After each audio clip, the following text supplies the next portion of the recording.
హల్లెలూయా. దేవునికి మహిమ కలుగును గాక. అందరూ బాగున్నారా? అందరూ బాగున్నారా? చాలా సంతోషంగా ఉంది. ఈరోజే క్రిస్మస్ అన్నట్టుగా ఉంది. ఒకసారి చూడండి, మీరు స్త్రీలను చూడండి, చాలా కలర్ఫుల్గా, చాలా అందంగా కనబడుతున్నారు. God bless you, God bless you. So ఈరోజు ఉమెన్స్ సండే అంటే మన దినం. సో ఏదేమైనా సంఘానికి స్త్రీలు చాలా ప్రత్యేకించబడిన వారు, ప్రాముఖ్యమైన వారు. సంఘంలో దయచేసి పురుషులు క్షమించాలి. అంటే ఈరోజు స్త్రీల సండే కాబట్టి స్త్రీల గురించే కొంచెం పొగిడితే వాళ్ళు కొంచెం ముందుకు రాగలుగుతారు. కాబట్టి ఇందులో ఈరోజు దేవుడు ఇచ్చిన సమయాన్ని బట్టి ఉమెన్స్ సండేగా ఉమెన్స్కి సంబంధించిన కొన్ని విషయాలు అంశంలోకి వెళ్ళబోతుండగా దయచేసి మీరు కూడా కోఆపరేట్ చేయాలి మాకు. సో ఈరోజు నిజంగా నాకు చాలా సంతోషంగా అనిపిస్తుంది. ఎంత కలర్ఫుల్ డ్రెస్సింగ్, చాలా హ్యాపీగా ఉంది. కొన్ని సంఘాల్లో చూస్తేనే నేను ఒక 2 నిమిషాలు మాట్లాడి ఆరాధనలోకి వెళ్తాను. ఏదో కోల్పోయినట్టుగా, ముభావంగా, ఏదో పోగొట్టుకున్నట్టుగా, ఫంక్షన్లకు వెళ్తే, పెళ్ళిళ్ళకి వెళ్తే చాలా జిగేలు మెరుస్తూ ఉంటారు. ఆరాధనకు, మందిరానికి, సంఘానికి వచ్చేప్పుడు ఏదో కోల్పోయినట్టుగా తల ముడి చేసుకొని, ముతక బట్టలు వేసుకొని, అయ్యో ఎక్కడికి వచ్చావు నువ్వు? దేవుడి ఇంటికి వచ్చావు. హల్లెలూయా. మన తండ్రి ఇంటికి వచ్చావు. నీ తల్లిగారింటికి పోతే అలానే పోతావా? అమ్మగారింటికి పోతే లోన దాగున్న పట్టు చీరలన్నీ బయటికి రావాలి. హల్లెలూయా. మన తండ్రి ఇంటికి వస్తున్నాం మనం. కాబట్టి వెరీ గుడ్, చాలా సంతోషంగా ఉంది. చాలా మంచి వస్త్రాలు ధరించుకుని వచ్చారు. అదేవిధంగా మనము స్తుతి వస్త్రాలు ధరించుకుందాం. ఇంతవరకు ఎంత చక్కగా సంఘంలో ఉన్న యవనస్తులు కానీ, స్త్రీలు కానీ, పెద్దవారు కానీ ఎంత బాగా ఆరాధించారు దేవుని. సో కొద్ది నిమిషంలో 1-2 పాటలతో ప్రభుని ఆత్మీయమైన ఆరాధన చేస్తూ వాక్యంలోకి వెళ్దాం. హృదయం తెరుద్దాం. దయచేసి గుండె నిండా యేసు ఉంటే, అందరికి వచ్చిన పాటనే, గుండె నిండా యేసు ఉంటే. ఓకేనా? హల్లెలూయా. ప్లీజ్ నాకు మీరు కోఆపరేట్ చేస్తే నేను ఖచ్చితంగా ముందుకు వెళ్ళగలుగుతాను. గుండె నిండా యేసు ఉంటే, గుండె నిండా యేసే ఉండాలి. ఓకేనా? గుండె నిండా ఎవరు ఉండాలి? యేసే ఉండాలి. కొద్ది సమయము ఇంటి దగ్గర ఉన్న ప్రతి స్థితిని మనం మర్చిపోదాం. ఓకే.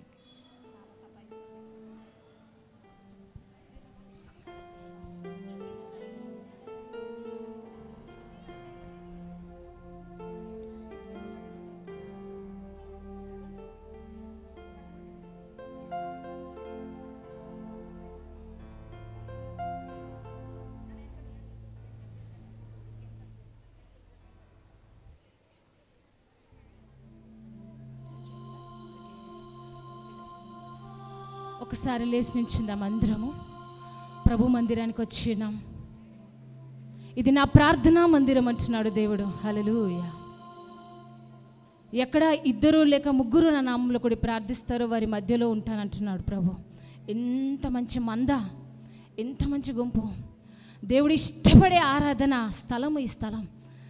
హల్లెలూయా. హృదయం తెరుద్దాం. గుండె నిండా యేసు ఉంటే కన్నీళ్ళే ముత్యాలు.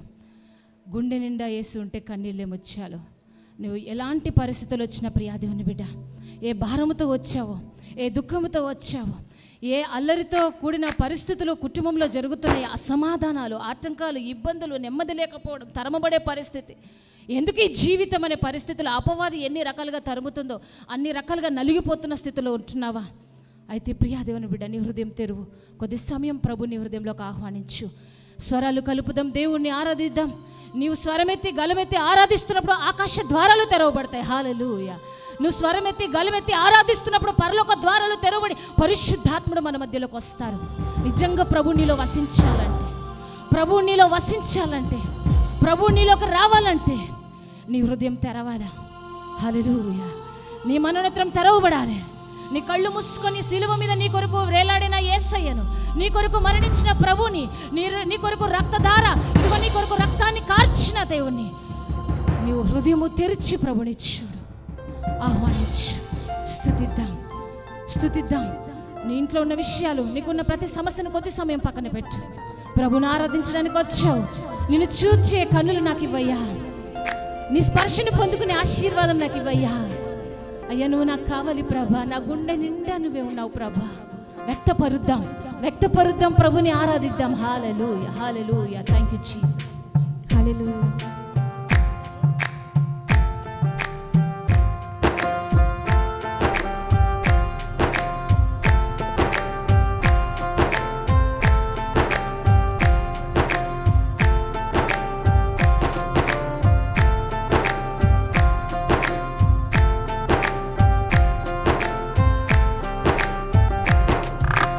గుండె నిండా యేసు ఉంటే కన్నీళ్ళే ముత్యాలు.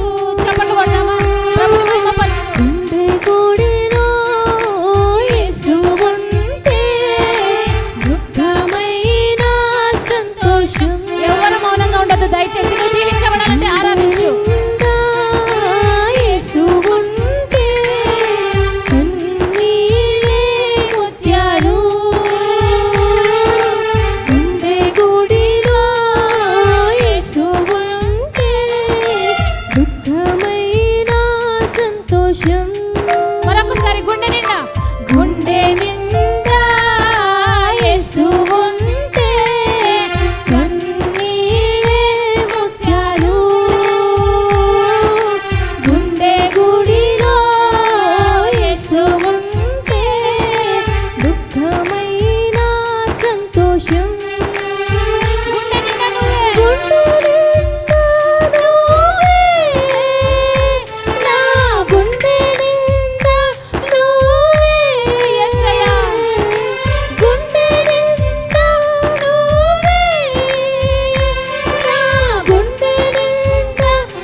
చెప్పు ప్రియాదేవుని బిడ్డ, ప్రభు నిన్ను దర్శించబోతుండగా, ప్రభు నీతో మాట్లాడబోతుండగా నీ హృదయము తెరు, ప్రభుని ఆహ్వానించు.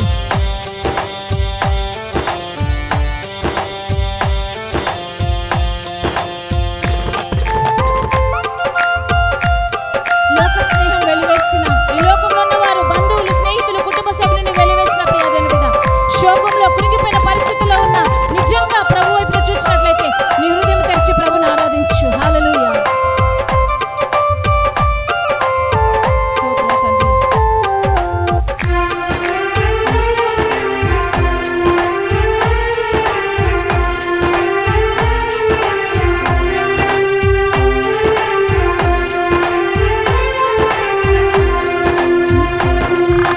లోక స్నేహం వెలివేసిన, శోకంలో ముంచివేసిన, నువ్వే నా నేస్తం.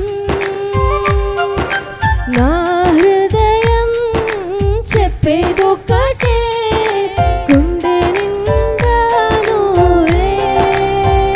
మరొకసారి లోక స్నేహం వెలివేసిన, శోకంలో ముంచివేసిన, నువ్వే నా నేస్తం. మరొకసారి చెప్దామా? లోక స్నేహం వెలివేసిన, శోకంలో ముంచి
ఆకాశం వైపు చూడు, పరలోకమందున ప్రభువు నిన్ను దర్శించబోతున్నాడు. హల్లెలూయా.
నిరాశను కొట్టివేయండి ప్రభు. జీవము కలిగిన దేవా మిమ్మల్ని ఆహ్వానిస్తున్నామయ్యా. హల్లెలూయా. పరిశుద్ధాత్మ సన్నిధి దయచే ప్రభు. పరిశుద్ధాత్మ శక్తిని కుమ్మరించు ప్రభు. హృదయాలు తెప్పరిల్లబడే విధంగా బలపరచు ప్రభు. ప్రతి బంధకాలు తెచ్చి ప్రతి విధమైన ఆటంకాలు కొట్టివేయండి, ప్రతి ఆయుస్సులను కొట్టివేయండి ప్రభు. హల్లెలూయా.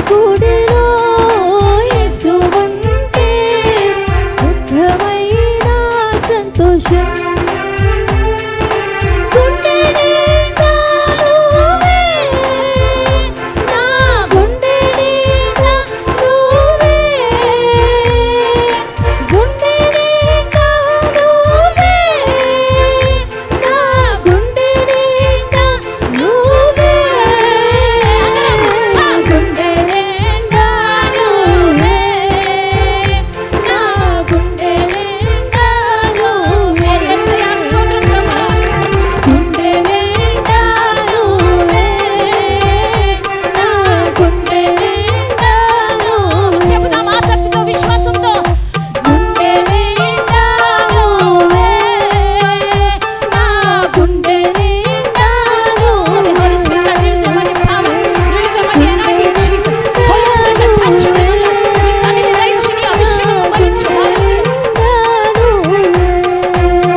నిజంగా స్వరాలెత్తి హృదయం తెరిచి ఆరాధించగలిగారు. ఒక్కసారి ప్లీజ్ ఏమనుకోకుండా చేతులెత్తి చెప్దాం. నిజంగా గుండె నిండా యేసయ్య ఉన్నాడా? ఒకసారి నీ గుండె మీద చేసుకొని చెప్పు. ప్రస్తుతం ఇప్పుడు నీ గుండె నిండా యేసయ్య ఉన్నాడా? యేసయ్య ఉన్నాడా? లేక ఇన్స్టాగ్రామ్ ఉందా? యేసయ్య ఉన్నారా? లేకపోతే యూట్యూబ్ ఛానలే ఉందా? యేసయ్య ఉన్నారా? స్టేటస్ కళ్ళలో మెదులుతా ఉందా? ప్రియాదేవుని బిడ్డ, ఒక యాప్ వెనుక ఒక యాప్ యవనస్తులు తల్లిదండ్రులకు తెలియకుండా లాక్ వేసుకొని అలా నీతిమంతుని అని చూపించుకుంటున్నావా? ఎంతమంది గుండె నిండా యేసయ్యను నిజంగా నువ్వు క్రీస్తుని ఆరాధించడానికి ఇక్కడికి వచ్చావా? ప్రభా స్తోత్రం. నిజంగా ప్రభు అంటే నీకు ఇష్టం ఉందా? నీ గుండె నిండా ఏముంది? అబద్ధాలు ఉన్నాయా? గొడవ పెట్టుకునే మనస్తత్వం ఉందా? సమాధానం కోల్పోయిన స్థితి నీ గుండె నిండా ఉందా? ఏముంది నీ గుండె నిండా? ఒక్కసారి నీ గుండె మీద చెయ్యేసుకొని చెప్పు. సంఘం పట్ల ఆసక్తి ఉందా? సేవకుల పట్ల, సేవకుల కుటుంబం పట్ల, సంఘం పట్ల, సంఘంలో వచ్చే ప్రతి కుటుంబం పట్ల కన్నీరు విడిచి మొరపెట్టే ఆత్మాభిషేకం అసలు నీలో ఉందా? రోదన చేయి స్త్రీలను కనుగొనమంటున్నాడు దేవుడు. ఏది రోధించి మొరపెట్టగలుగుతున్నావా? మందిరానికి వచ్చి ఒక అరగంట, ఒక గంట, ఒక 2 గంటలు ఉండి వెళ్ళిపోతే అయిపోతుందా? మరలా బైబిళ్ళు దులుపుకొని ఆదివారం వస్తే అయిపోతుందా? ప్రియా దేవుని బిడ్డ, ప్రభు రాబోతున్నాడు. నీ గుండె నిండా ఏముంది? నీ హృదయము దేవుని ఆలయమై ఉన్నదని నువ్వు ఎరగవా అంటున్నాడు దేవుడు. నీకు తెలుసా దేవుని ఆలయము నీ హృదయము ఏం నింపావు? ఏం చెత్త చెదరంతో ఉంది? ఆ చెత్త చెదరంలోకి ప్రభు అడుగు పెడతాడు. అసలు నిజంగా పశ్చాత్తాపమైన మనసుంటే ఒక్కసారి ఎలుగెత్తి మౌనంగా ఉండొద్దు దయచేసి. నువ్వు ఆరాధిస్తే నీకే ఆశీర్వాదం వస్తుంది. నువ్వు ఎలుగెత్తి ఆరాధించి విశ్వాసంతో, ఆసక్తితో ఆరాధిస్తే నీకే ఆశీర్వాదం, నీ కుటుంబానికే దీవెన. హల్లెలూయా. ఒక్కసారి చెప్తావా? గుండె నిండా యేసు ఉంటే, నా ప్రభువా, ఇంతవరకు నేను తప్పిదాల్లో ఉన్నానేమో ప్రభువా, నా హృదయంలో అడుగు పెట్టకపోతే ఎందుకు ఈ జీవితం నాకు ప్రభువా? ఒక్క మారు ప్రభువా నా హృదయాన్ని కడుగనడుగు. ప్రియా దేవుని బిడ్డ, ఆయన సమీపంగా ఉండగానే ఆయనను వేడుకోమంటున్నాడు దేవుడు. నీకు సమీపంగా వచ్చాడు ప్రభు. రక్తసిక్తమైన వస్త్రాలతో ఉన్న ప్రభుని చూడు. రక్తం ఒలికించబడిన ఆ గాయాలతో ఉన్న ప్రభుని చూడు. బాధ అనిపించట్లేదా? నీ కొరికే కదా ఆయన ప్రాణం పెట్టాడు. ఆయన రక్తం పెట్టి కొనుక్కున్నాడు కదా. ఏది ఆయన త్యాగానికి బదులు నువ్వేమిస్తున్నావు? ఏమిస్తున్నావు? నీ మాట తీరు, నీ ప్రవర్తన, నీ క్రియలు, నీ ఆలోచన దేవుడికి ఆయుస్సు ఉన్నాయేమో. విడిచిపెడదామా? నిజంగా నువ్వు విశ్వసిస్తున్నట్లయితే ఒక్కమారు గుండె నిండా యేసు ఉంటే చెప్దాం. దయచేసి సమయాన్ని దేవుడు ఇచ్చాడు, యూటిలైజ్ చేసుకో. ఇదే అనుకూల సమయం, ఇదే రక్షణ దినం అంటున్నాడు. ప్రభువా, నీ సంఘాన్ని దర్శించువా నాయన. అయ్యా, నీ బిడ్డలను దర్శించువా ప్రభా. వీరి కన్నీళ్లను చూడు ప్రభా, వీరి బాధను చూడు ప్రభా. విమోచకుడా, నీ క్షమాపణ దయచే ప్రభా, నీ కనికరం దయచే. చెప్దామా? అందరూ ఎలుగెత్తి ఆరాధిద్దాం. పురుషులు, స్త్రీలు, యవనస్తులు, పిల్లలు అందరూ ఎలుగెత్తి ఆరాధిద్దాం. ముత్యాలు గుండె గుడిలో యేసు ఉంటే దుఃఖమైన సంతోషం. గుండె నిండా గట్టిగా గట్టిగా యేసు ఉంటే కన్నీళ్ళే ముత్యాలు. గుండె గుడిలో యేసు ఉంటే దుఃఖమైన సంతోషం. ఇప్పుడు చెప్పాం, గుండె నిండా నీవే యేసయ్యా. గుండె నిండా నువ్వే, గుండె నిండా నువ్వే. ప్రభా, మా హృదయాలను కడగండి యేసయ్యా. పరిశుద్ధాత్మ దర్శించవా ప్రభా. నీకు మాకు అడ్డుగా ఉన్న అడ్డుగోడలు బ్రతులు చేయి ప్రభా. మరొకసారి గుండె నిండా నువ్వే, నా గుండె నిండా నువ్వే, గుండె నిండా నువ్వే, నా గుండె నిండా నువ్వే, గుండె నిండా నువ్వే. పరిశుద్ధాత్మని సన్నిధి దయచే. గుండె నిండా నువ్వే, గుండె నిండా నువ్వే, నా గుండె నిండా నువ్వే. హల్లెలూయా, హల్లెలూయా, హల్లెలూయా. ఒక్కసారి నా వైపు చూడండి, ఒక్కసారి దయచేసి. ఎంతమంది నిజంగా పశ్చాత్తాపడుతున్నారు? ఇంతవరకు ప్రభు మందిరానికి వచ్చే సమయం ముందు వరకు కూడా టీవీ ఆన్ చేసి ఏం చూస్తావు? నువ్వు మొబైల్ ఆన్ చేసి ఏం చూస్తావు? దేవుడికి ఆయస్కరమైనది నీలో ఏమున్నాయి? ప్రభు అంటాడు యెషయా గ్రంథం 59వ అధ్యాయం 1వ వచనంలో, రక్షింపక నేరెక్కినట్లు యెహోవా హస్తం కుర్చీ కాలేదు, విననేరెక్కినట్లనే చెవులు మందం కాలేదు.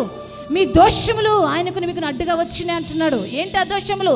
నువ్వు చూస్తున్న సీరియల్స్ కావచ్చు, నువ్వు మాట్లాడుతున్న వెర్రి మాటలు కావచ్చు, నీ కుటుంబ సభ్యుల్ని గాయపరుస్తున్న ఆ బలమైన గర్వపు మాటలు కావచ్చు, నీ హృదయంలో దాచుకున్న లోతైన రహస్యాలు, అసభ్యకరమైనవి, ఆటంకకరమైనవి ప్రభువుకు నీకు అడ్డుగా వస్తున్నాయంట. అడ్డుగా వస్తున్నాయి. ఈ తలుపులన్నీ మూసేసి, ఈ డోర్స్ విండోస్ అన్నీ క్లోజ్ చేసేసి ఒకసారి మనము మూసేసి అనుకుందాం. బయట ఆ ప్రక్కన ఎవరున్నారో కనబడదు. ఎప్పుడు కనబడుతుంది? మరలా విండోస్ ఓపెన్ చేసి డోర్ ఓపెన్ చేస్తే ఎవరు వచ్చారు, ఎవరున్నారని తెలుస్తుంది. నీ దోషములంట నీకు దేవునికి అడ్డుగా వచ్చాయంట. మరి నీ ప్రార్థన ఎలా దేవుని సన్నిధికి చేరుతుంది? నీ ఉపవాసాలు ఎలా దేవుని సన్నిధికి చేరుతాయి? మరి ఇక్కడ మీతో ఈరోజు ఈ విధంగా మరి మాట్లాడడానికి దేవుడు ఇష్టపడుతున్నాడు. మరి ఆ సమయంలో మరి దేవుడు నాకు ఇచ్చిన ప్రేరేపణ బట్టి మత్తయి సువార్త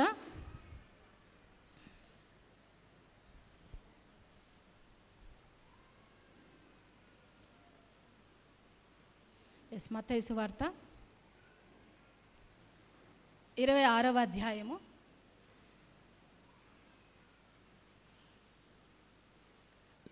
ఇంతకుముందు మనం చదివినట్లుగా మత్తయి సువార్త 26వ అధ్యాయము 13వ వచనం ఒకసారి చదవండి. ఎవరైనా చదవమ్మా.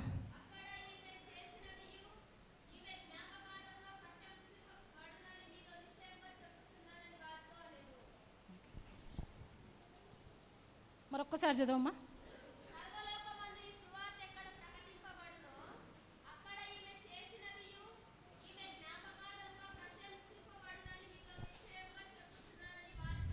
చాలా పరిశుద్ధమైన తండ్రి, మరి ఈ వాక్కు ద్వారా ప్రభా మా అందరితో మాట్లాడి బలపరిచి స్థిరపరచమని యేసు నామములో ప్రార్థిస్తున్నాం తండ్రి. ఆమేన్. ప్రియులారా, మరి ఈరోజు ఉమెన్ సండే కాబట్టి మరి స్త్రీల నిమిత్తమే మరి దేవుడు నాకు ఇచ్చిన ప్రేరేపణ బట్టి మరి కొన్ని అంశాలు మరి ధ్యానిద్దాము. అందులో స్త్రీలు బలపడితే పురుషులు మీరు కూడా సంతోషించవచ్చు. ఎందుకంటే చాలా మటుకు కొన్ని ట్రోల్స్ కూడా వచ్చాయి స్త్రీల విషయంలో. చాలా భయంకరమైన ట్రోల్స్ వచ్చాయి. అవి చదువుతున్నప్పుడు నాకు చాలా బాధ అనిపించేది. చాలా కొన్ని జోక్స్ రావడము, వాళ్ళ మీద తిట్టుకుంటూ మాట్లాడడం. ఒక స్త్రీ, అందుకనే వాక్య ప్రకారంగా మనం చూస్తే జ్ఞానవంతురాలు తన ఇల్లు కట్టుకును, ప్రార్థన పరురాలుగా ఆత్మీయకంగా ఎదుగుతూ క్రీస్తు మందిరములో నాటబడి ఏ స్త్రీ అయితే బలపరచబడుతుందో ఆ కుటుంబము గొప్పగా వర్ధిల్లుతుంది. హల్లెలూయా. ఈరోజు స్త్రీలు ఆశీర్వదించబడితే పురుషులుగా మీ కుటుంబము, మీ పిల్లలు గొప్పగా దీవించబడతారు. కాబట్టి కొద్ది సమయం దేవుడికి మనం ఇద్దాము. మరి ఇప్పుడు మత్తయి సువార్త 26వ అధ్యాయం 13వ వచనంలో నేను చదువుతాను ఒకసారి. సర్వలోకము ఈ సువార్త ఎక్కడ ప్రకటింపబడునో అక్కడ ఈమె చేసినది ఈమె జ్ఞాపకార్థంగా ప్రశంసింపబడునని మీతో నిశ్చయంగా చెప్పుచున్నానని వారితో అనెను. హల్లెలూయా. ఇప్పుడు ఒక స్త్రీ గురించి చెప్పబడుతున్న మాటలు మనం విన్నట్లయితే ఆది కాండం మొదలుకొని ప్రకటన గ్రంథం వరకు కూడా మనం చూస్తే ఘనత నొందిన స్త్రీలు చాలామంది ఉన్నారు. హల్లెలూయా. ఘనత నొందిన స్త్రీలు ఉన్నారంటే ఘనహీనులుగా ఉన్న స్త్రీలు కూడా చెప్పాలి ఉన్నారు. ఘనత నొందిన మంచి ఉందంటే పక్కనే ఉంటుంది, చెడు ఖచ్చితంగా ఉంటుంది. అందుకనే ప్రభు కుడి వైపున ఉన్నవారలారా, ఎడమ వైపున ఉన్నవారలారా. సో ప్రభు వాక్యంలో మరి నిజంగా ఆది కాండం మొదలుకొని ప్రకటన గ్రంథం వరకు చూస్తే చాలామంది స్త్రీలు దేవుని సంఘములో దేవుని ప్రణాళికలో బహుబలంగా వాడబడిన వారు మనకు కనబడుతున్నారు. అందులో టకటక మనం చెప్పొచ్చు. ఆది కాండం మొదలుకొని చెప్పగలుగుతారా? ఆది కాండం మొదలుకొని ప్రకటన గ్రంథం నేను చెప్తాను. శారమ్మను చూసిన, రిబ్కాను చూసిన, లేయా రాహేలు గారిని చూసిన, మరి అక్కడి నుంచి ఇదిగో దెబోరా ప్రవక్తిని, తర్వాత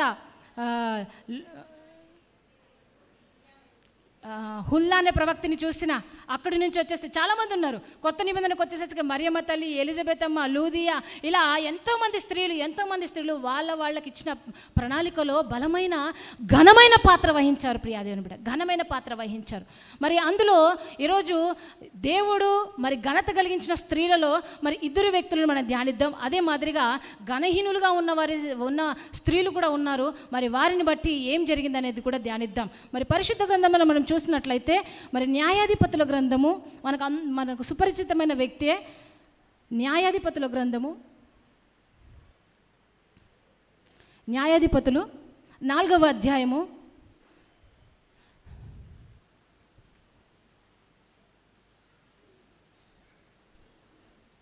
హల్లెలూయా. ఎస్, న్యాయాధిపతుల గ్రంథము 4వ అధ్యాయం 1 నుంచి 10 వచనం నుంచి చదువుతాను, వినండి. ఏహూదు మరణమైన తర్వాత ఇశ్రాయేలు ఇంకనూ యెహోవా దృష్టికి దోషులైరి గనక యెహోవా హాసోరులో ఏలు కనాను రాజైన యాబీను చేతికి వారిని అప్పగించెను. అతని సేనాధిపతి అన్యుల హరోషేతులో నివసించిన సిసెరా అతనికి 900 ఇనుపరథాలు ఉండెను. అతడు 20 సంవత్సరములు ఇశ్రాయేలును కఠినమైన బాధ పెట్టగా ఇశ్రాయేలు యెహోవాకు మొరపెట్టిరి. హల్లెలూయా.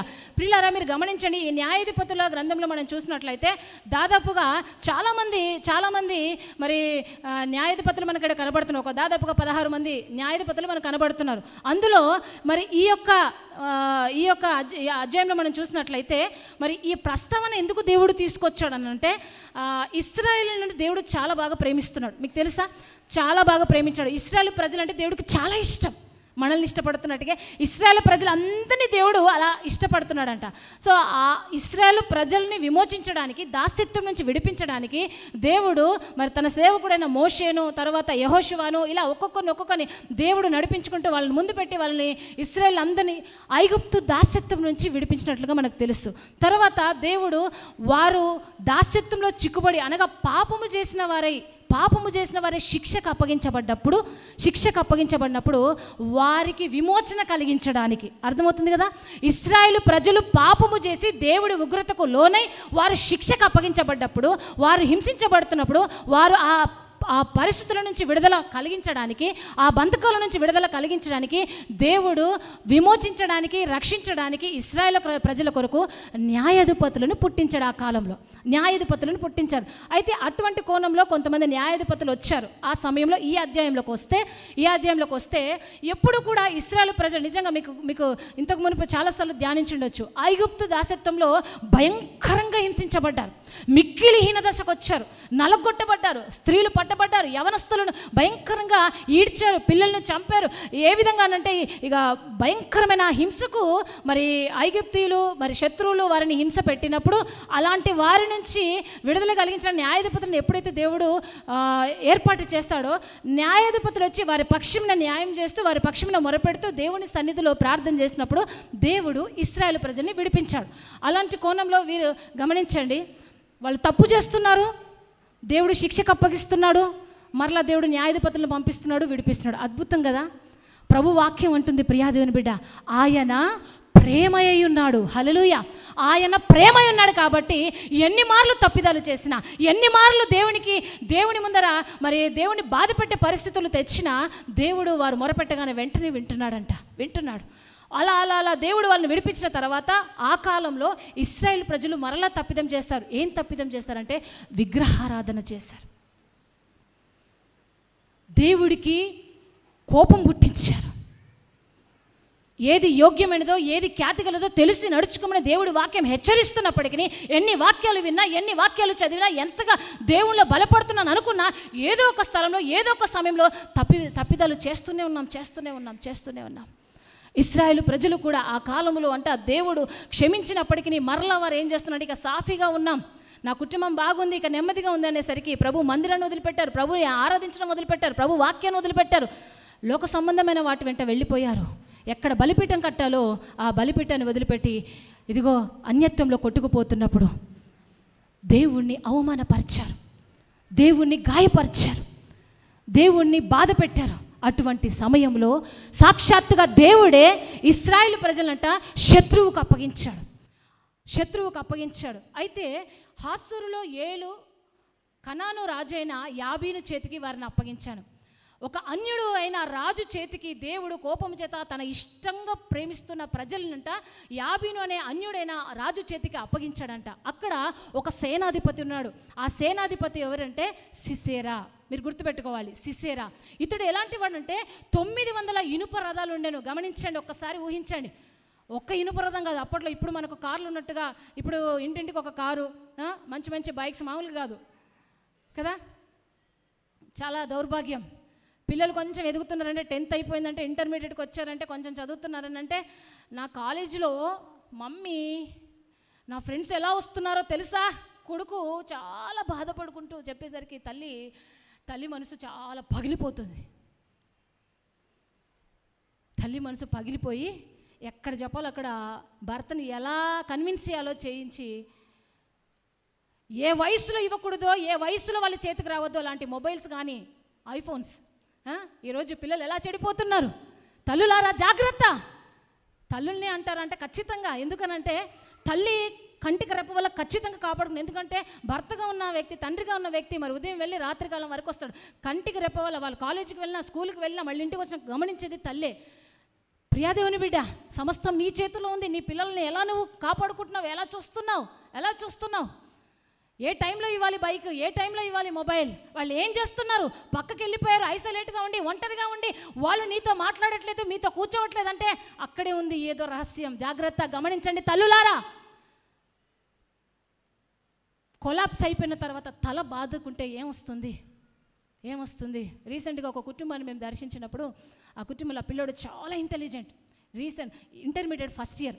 ఆ బాబు ఎంత ఇంటెలిజెంట్ అంటే చాలా డిగ్ చేసి ఎన్నెన్నో విషయాలు చెప్తూ ఉంటాడు. ఆ అబ్బాయిని మంచి కాలేజీ వేశారు. చాలా మంచి కాలేజీలు వేసినప్పుడు, ఇప్పుడు హైఫైగా ఉన్న కాలేజీలు వేస్తే ఎలాంటి వాళ్ళు వస్తారు? అలాంటి వాళ్ళు స్పోర్ట్స్ కార్స్ వేసుకొని వస్తున్నారంట. వీళ్ళ తండ్రి ఒక చిన్న యూనిట్, ఇది క్లాత్ స్టోర్ యూనిట్ పెట్టుకొని నడిపిస్తూ ఉన్నాడు. తల్లి ఏదో చిన్న ఉద్యోగం చేస్తూ ఉంది. ఈ కొడుకును మాత్రము మంచి కాలేజ్, ఎందుకంటే నా కొడుకు ప్రయోజకుడే. ప్రతి తల్లిదండ్రి ఏమనుకుంటారో పిల్లలు వాళ్ళకంటే ఉన్నతంగా ఉండాలని. ఆ అబ్బాయి అంటాడంట, ఏమిచ్చావు నువ్వు డాడీ? ఏమి ఇవ్వాలి, అంత మంచి కాలేజీలో ఇవ్వడమే తప్పు.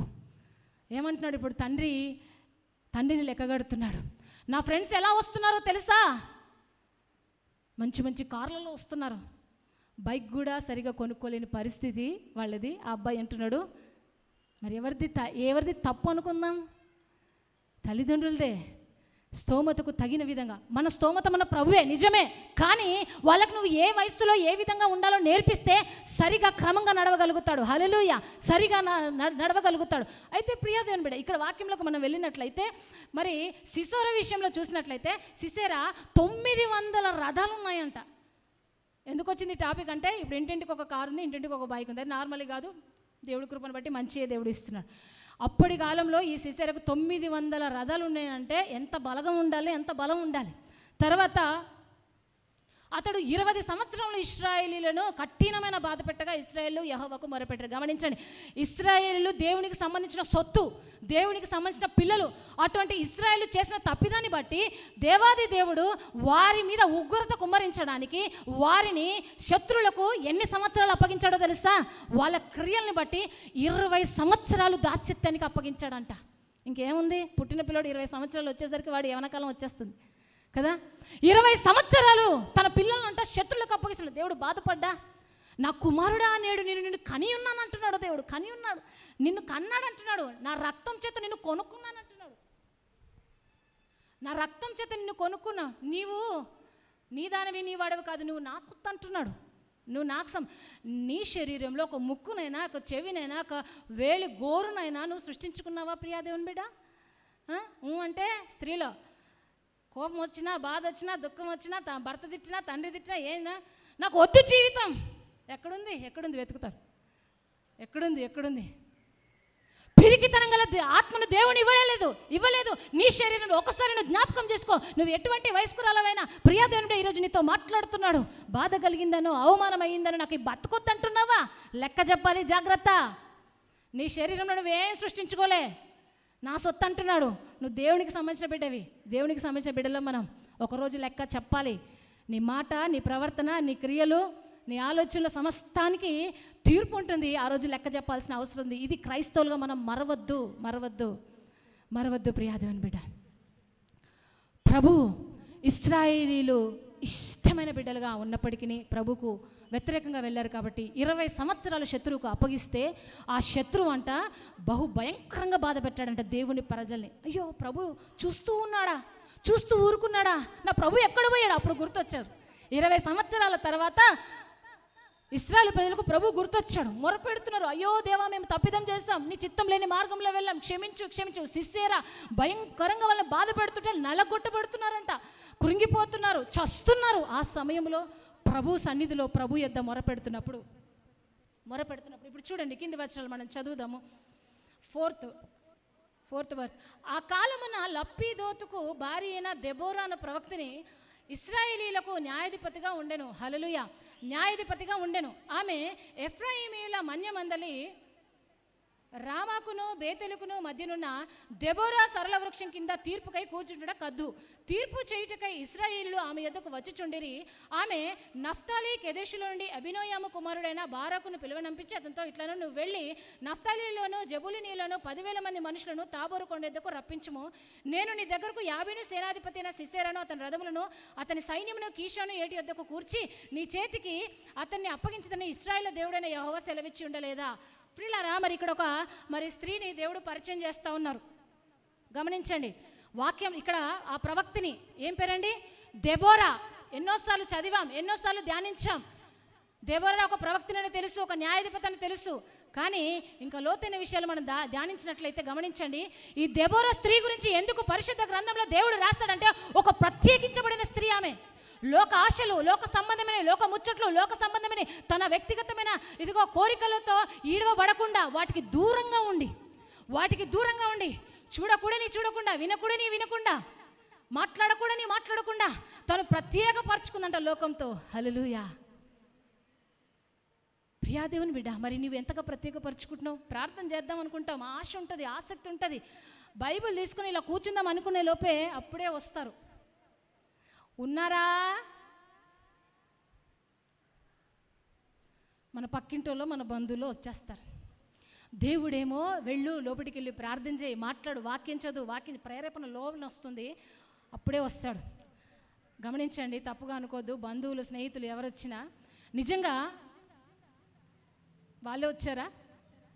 నీ ఆత్మీయమైన జీవితాన్ని పడగొట్టడానికి అపవాది ఎవరిని మృంగుదునా అనే గర్జించు సింహం వలె వాడు అటు ఇటు తిరుగుతాడంట. క్రీస్తులో బలపడుతున్నామంటే మొట్టమొదటిగా భయపడేది వాడే, అపవాదే. నువ్వు మోకరిద్దాం అనుకునేసరికి ఎవరో వచ్చేస్తారు. ఆమె వెళ్ళిపోయే వరకు కొద్దిసేపు 10 నిమిషాలు మాట్లాడదాం, 10 నిమిషాలు, 20 నిమిషాలు, గంట, 2 గంటలు. విశ్వాసం అంతా పోతుంది, ఆసక్తి అంతా పోతుంది, పట్టుదల అంతా పోతుంది, నిద్ర వస్తుంది, పడుకోబెడతాడు, బజ్జో పెడతాడు అపవాది. జాగ్రత్త. నిన్ను నువ్వు లోకానికి ప్రత్యేకపరచుకోమంటున్నాడు. ప్రియాదేవుని బిడ్డ, ప్రత్యేకపరచుకో. నీ ఆత్మీయమైన జీవితాన్ని కట్టుకో. ప్రభు రాబోతున్నాడు. ఆయనకి ఇష్టమైన కుమార్తెగా, ఇష్టమైన కుమారుడిగా నువ్వు ఉన్నప్పుడు దేవుడు నిన్ను గొప్పగా బలపరిచి ఉన్నతంగా ఆశీర్వదిస్తాడు. అయితే వాక్యంలో, పరిశుద్ధ గ్రంథంలో, బైబిల్లో ఒక మాట రాయబడి ఉంటుంది. ఒక సమయంలో నేను చదువుతున్నప్పుడు ఆ భాగంలోకి వచ్చాను. నేను 1 పేతురు నేను చదువుతాను, 3వ అధ్యాయం 13వ వచనం ఉంటుంది. నేను చెప్తాను. స్త్రీలు బలహీనమైన ఘట్టం. మీరు చదివారా? ఏంటండి బలహీన ఘట్టమా? మనం బలహీనులు. మనం చెప్పండి, మీరు చెప్పాలి. మీ భార్యల గురించి, మీ బలహీనమైన ఘట్టులా? నోరు తెరిస్తే వామ్మో,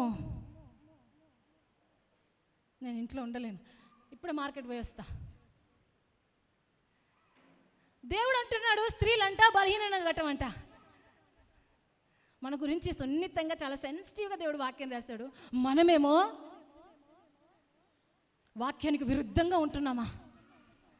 ఈ భాగం నేను చదువుతున్నప్పుడు ఒక టైంలో మొట్టమొదటిగానే ఆత్మీయంగా బలపడుతున్నప్పుడు చాలా బాధపడ్డాను. నేను అప్పటికే చాలా ప్రసంగాలు ఇచ్చాను, చాలా దేవుడు నన్ను నిలబెట్టుకొని వాడుకున్నాడు. ఆ వాక్యం కొత్తగా నా హృదయానికి తగిలినప్పుడు ఏడ్చాను నేను. తెలుసా అండి? దేవా, ఎన్నో మెసేజెస్, ఎన్నో ప్రసంగాలు ఇప్పించావు ప్రభా, నన్ను నిలబెట్టుకున్నావు, వాడుకున్నావు. ఇప్పుడు ఒక్కసారి తుస్సుమని గాలి తీసేసేటట్టే నన్ను నువ్వే బలహీనమైన ఘట్టం అంటున్నావు ప్రభా. నేను బలహీనరాలు అన్నప్పుడు ఇక నన్ను బలపరిచేది నీవే నన్ను బలహీనం అంటున్నావని ఏడుస్తూ ఉన్నాను. మీరు దర్శనాలు నమ్ముతారా? దేవుడు కృపను బట్టి ఆయన మాట్లాడతాడు, ఆయన ప్రవచింపజేస్తాడు. 9 కృపావరాలు ఉన్నాయి. 100% బైబుల్లో లేనిది చెప్పలే. ఇది సత్యం. ప్రార్థన చేస్తూ ఉన్నాను నేను. ఎందుకో మనసులో గాయం అయిపోయి, ప్రభా నువ్వే బలహీన ఘట్టం, ఇక నేను ప్రసంగం చేయను ప్రభా, ప్రసంగాలు చేయలేను ప్రభా అని అనుకున్నాను. అప్పుడు దేవుడు ఒక భాగం చూపించి అందులోకి వెళ్ళమనంటే, నా కృప నీకు చాలును, బలహీనత ఎందే నా శక్తిని అందు పరిపూర్ణమగుచున్నది. హల్లెలూయా. నా కృప నీకు చాలు అంటున్నాడు. నా కృప నీకు చాలు తల్లి. నువ్వు బలహీనంగా ఉన్నావా? నువ్వు బలహీనంగా ఉంటే నా శక్తిని అందు పరిపూర్ణపరుస్తా అంటున్నాడు. తర్వాత క్లియర్గా నేను వింటున్నాను, ఏమంటున్నాడంటే, స్త్రీలకు ఒక ఆత్మ, పురుషులకు ఒక ఆత్మ లేదమ్మా. ఎవరికైనా దేవుని సన్నిధిలో చేర్చబడిన ప్రతి ఒక్కరికి పరిశుద్ధాత్మ ఒక్కడే. హల్లెలూయా. దేవుని ఆత్మను కుమ్మరిస్తున్న అంతరంగ పురుషుడు పరిశుద్ధాత్ముడు. ఇప్పుడు చెప్దాం, స్త్రీలు బలహీనమైన ఘట్టమా? దేవుడు నన్ను బలపరచువాని అంటే సమస్తమును చేయగలంటున్నాడు. నువ్వు నిజంగా సిద్ధంగా ఉంటే, ప్రియా దేవుని బిడ్డ, ఒక స్త్రీగా నువ్వు ఉన్నావా? నువ్వు నిజంగా సిద్ధంగా ఉంటే నిన్ను వాడుకోవడానికి, నిన్ను బలపరచడానికి, నిన్నే ఒక బలమైన ఆయుధంగా, లోకంలో ఈడవబడుతున్న వారికి విడుదల కలిగించడానికి ఒక బలమైన ఆయుధంగా నిన్ను మారుస్తానంటున్నాడు. హల్లెలూయా. అందుకే ఈ దెబోరా ప్రవక్తిని అని ఎందుకు రాయబడిందనంటే, లోకంలో ఉన్నవారితో, లోక ఆశలతో, లోక సాంప్రదాయాలతో కలిసిపోకుండా ఈ దెబోరా తన్ను తాను వ్యక్తిగతంగా, రహస్యంగా, ఒంటరిగా దేవునితో సత్సంబంధం కలిగి ఉందంట. ఆ తండ్రితో సహవాసం చేయడం మొదలుపెట్టిందంట. అందుకే రహస్యమైందన్నది ఏదియో బయలుపరచబడకపోదు. ఎన్ని మార్లు, ఎన్ని రోజులు, ఎన్ని రాత్రులు కన్నీళ్లతో ఆ గదుల్లో ప్రార్థన చేసిందో దెబోరా, దేవుడు ఆమెను నమ్మాడు. హల్లెలూయా. ఆమెను నమ్మాడు కాబట్టి ఇశ్రాయేలు ప్రజలు ఏదైతే శత్రువుల చేతికి అప్పగించబడ్డారో వారిని విమోచించడానికి, వారిని విడిపించడానికి సరి అయిన న్యాయాధిపతి దెబోరా అని దేవుడు నమ్మి ఆమెను దేవుడు నియమించి ఉన్నాడంట. దేవునికి స్తోత్రం. గనురాలు ఆమె. మొట్టమొదటిగా దెబోరా ప్రవక్తిని గురించి వాక్యం పరిశుద్ధాత్మ దేవుడు రాయించడానికి అంటే ముందు తన భర్త గురించి రాయబడిన మాట చూద్దాం ఒకసారి. ఆ కాలమున లప్పిదోతుకు భార్య అయిన దెబోరా అను ప్రవక్తి. ఏం పేరంట తన భర్త పేరు? లప్పిదోతు. లప్పిదోతు అంటే దివిటి అన్నట్టు. దివిటి, వెలుగుమయం. హల్లెలూయా.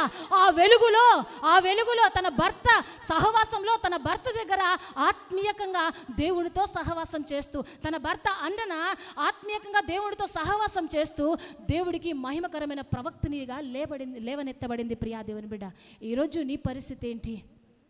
నీ కుటుంబంలో నీ భర్త భార్యకు, భార్య భర్తకు చెప్పాలండి, భార్య భర్తకు. నా మాట మీకు అర్థమవుతుందా? నేనేం అడుగుతున్నా మీకు అర్థమవుతుందా? భార్య భర్తకు శిరస్సా, భర్త భార్యకు శిరస్సా? Yes, praise the lord. Hallelujah. భర్త భార్యకు శిరస్సు. ఖచ్చితంగా నువ్వు ఎంత చదివినా, నువ్వు ఎంత ఉద్యోగం చేసినా, నువ్వు ఎంత సంపాదించినా నీ భర్తకు, స్త్రీలారా మీ భర్తలకు లోబడి ఉండుడి. భార్యకు శిరస్సు, ఆ భర్తకు శిరస్సు ప్రభు అయిన యేసు క్రీస్తు. అందుకే నేను సంఘాన్ని అంతటిని కలిపి ఏమంటున్నాడంటే ఇది నా శరీరం అంటున్నాడు. మన శిరస్సు మన ప్రభు అయిన యేసుక్రీస్తు. ప్రభుకు లోబడి ఉండాలి. ప్రియాదేవుని బిడ్డ, స్త్రీలారా మీ భర్తలకు లోబడి ఉండుడి. ఇక్కడ దెబోరా గురించి రాయబడిన విషయాలు మామూలుగా రాయబడలే. ఏదో నార్మల్గా దేవుడు ఎన్నుకున్నాడు, లేకపోతే ప్రజలు ఎన్నుకున్నారు, ప్రవక్తనిగా వచ్చింది, న్యాయాధిపతిగా వచ్చిందని కాదు. 100% ఆమె కుటుంబ బాధ్యత పర్ఫెక్ట్గా నిర్వర్తించింది. నీకున్న బాధ్యతలో నమ్మకంగా ఉండు. ఒక అత్తగా, ఒక మామగా, ఒక అల్లుడిగా, ఒక కూతురుగా, ఒక కొడుకుగా, ఒక కోడలుగా కుటుంబంలో నీ స్థానం ఏంటి? నీ లెక్కేంటి దేవుడి దగ్గర? దేవుడు లెక్క అడగబోతున్నాడు. జాగ్రత్త. అత్తను చూస్తే లోకం అంటే అంటది గంభీరం. అత్త అనే క్యారెక్టరే చాలా భయంకరమైనది అంటారు. ఎలాంటి స్థితిలో ఉన్నావు? లోకం పలికే సాక్ష్యానికి వేరుగా మనం ఉండాలి. హల్లెలూయా. ఎందుకంటే క్రీస్తు వారలం. ప్రియాదేవుని బిడ్డ, మనం ఒక కోడలి స్థానంలో ఉంటే ఆ కోడ నోరు తెరిస్తే పాపం, ముసలావిడ నోరు తెరవలేదు. లోకం అంటుంది కోడలి క్యారెక్టర్ని ఒక రకంగా చిత్రీకరిస్తుంది. క్రీస్తు బిడ్డగా కోడలి స్థానం ఏంటి? మామ స్థానం ఏంటి? అల్లుడి స్థానం ఏంటి? కుమారుడి స్థానం ఏంటి? కూతురి స్థానం ఏంటి? తల్లి స్థానం ఏంటి? భర్త స్థానం ఏంటి? భార్య స్థానం ఏంటి? ప్రియా దేవుని బిడ్డ, మీరే నా సాక్షులు అంటున్నాడు దేవుడు యెషయా గ్రంథంలో. మీరే నా సాక్షులు, నేను తప్ప నీకు వేరే దేవుడు ఉన్నాడా? మీరే నా సాక్షులు. నువ్వు సాక్షి అంట. నువ్వే సాక్షిగా ఉండకపోతే ఇక క్రీస్తుని గురించి ప్రకటించేవారు ఎవరమ్మా? ఎవరండి? లప్పిదోతు భార్య అయిన దెబోరా అని ఎందుకు రాయబడిందంటే, భర్త బాధ్యతలో, అతని దగ్గర భార్య బాధ్యతలో నమ్మకంగా ఉంటూ దెబోరా ఒక తల్లిగా ఉండొచ్చు, ఒక కోడలిగా ఉండొచ్చు, ఉన్నది ఖచ్చితంగా. తర్వాత ఆ కుటుంబ బాధ్యతలు అన్నీ నిర్వర్తిస్తూ తర్వాత ప్రభువు ఇచ్చిన లెక్కలో, అనగా ఇశ్రాయేలు ప్రజల్ని అత్యంత ప్రేమగా చూసుకుంటున్న ఇష్టపడ్డ ఇశ్రాయేలు ప్రజల్ని శత్రువుల సమూహం నుంచి విడిపించడానికి ఒక బలమైన యోధురాలు ఈ యొక్క దెబోరా అనే సాక్ష్యాన్ని ఆమె తెచ్చుకోగలిగింది. ఈరోజు నీ సాక్ష్యం ఏంటి? నీ సంఘంలో నీ సాక్ష్యం ఏంటి? అమ్మో ఆవిడ వస్తుంది, ఆపండి ఆపండి ఆపండి. ఆమె వచ్చిందనుకో అందరినీ నిలబెట్టి వాయించేస్తుంది. పాస్టర్ వస్తుంది మాట్లాడిందనుకో దెబోరా అంటుంది, లేకపోతే ఇంకెవరో ఇంకా రూతు అంటుంది, ఇంకెవరో అంటారు. ఆపండి ఆపండి ఆపండి. పైకి శ్రేష్ఠుని వాలే నటించి లోన భ్రష్టుని వాలే నుండినా, పైకి శ్రేష్ఠుని వాలే నటించి లోన భ్రష్టుని వాలే నుండినా, నీ నటన వీడు వేషధారణ వీడు, నీ నటన వీడు వేషధారణ వీడు, నీ కుటిలము వీడు, నీ కుటిలము వీడు. పైకి శ్రేష్ఠుల వలె కనిపిస్తుల్లో నా భ్రష్టత్వముతో బ్రతుకుతున్న జీవితాల మనవి. మందిరానికి వచ్చినప్పుడు ఒక రకమైన సాక్ష్యం, ఇంట్లో ఒక సాక్ష్యం, ఉద్యోగం దగ్గర ఒక సాక్ష్యం, నీ బంధువుల దగ్గర ఒక సాక్ష్యం, నీ స్నేహితుల దగ్గర ఒక సాక్ష్యం. ఏంటి నీ సాక్ష్యం? క్రీస్తు సాక్షిగానే ఉండాలి. ఇంటైనా బయటైనా ఉద్యోగంలో అయినా నీ బంధువుల దగ్గర నీ స్నేహితుల దగ్గరైనా శ్రేష్టమైన క్రీస్తుకు మహిమకరమైన బిడ్డగాను ఉండాలని ఈరోజు దేవుడు నిన్ను హెచ్చరిక చేస్తున్నాడు. నేను ఒక దగ్గర విన్న విషయాలు మీకు చెప్తాను. ఇలానే ఇంత చక్కటి మంచి మందిరం ఉందంట, ఒక సంఘం. ఆ సంఘంలో ఒక చక్కటి స్త్రీ మీలాగే చాలా చక్కగా ఉంది. ఆవిడ అలా కూర్చొని ఉందంట. అలా కూర్చొని పాస్టర్ గారు మరి అక్కడ రెఫరెన్స్ ఇస్తూ ఉన్న కొద్దీ చాలా చక్కన టక టక టక టక చదువుతూ ఉన్నదంట. చక్కగా మీ దగ్గర ఎవరైనా దానియేలు గారు ఉన్నారండి? ఎస్, వాడుకోవచ్చు అయితే పేరు. ఓకే, అయితే అక్కడ ఆవిడ చదువుతూ ఉందంట. దానియేలు గ్రంథం తీయమన్నారంట పాస్టర్ గారు దానియేలు గ్రంథం తీయమనగానే టక టక తీసిందంట. ఎంత మంచి ప్రార్థన పర్రాలో. వ్రేళ్లకు పోరాటం, పాదాలకి పరుగు పందం నేర్పించమంటాడు భక్తుడు.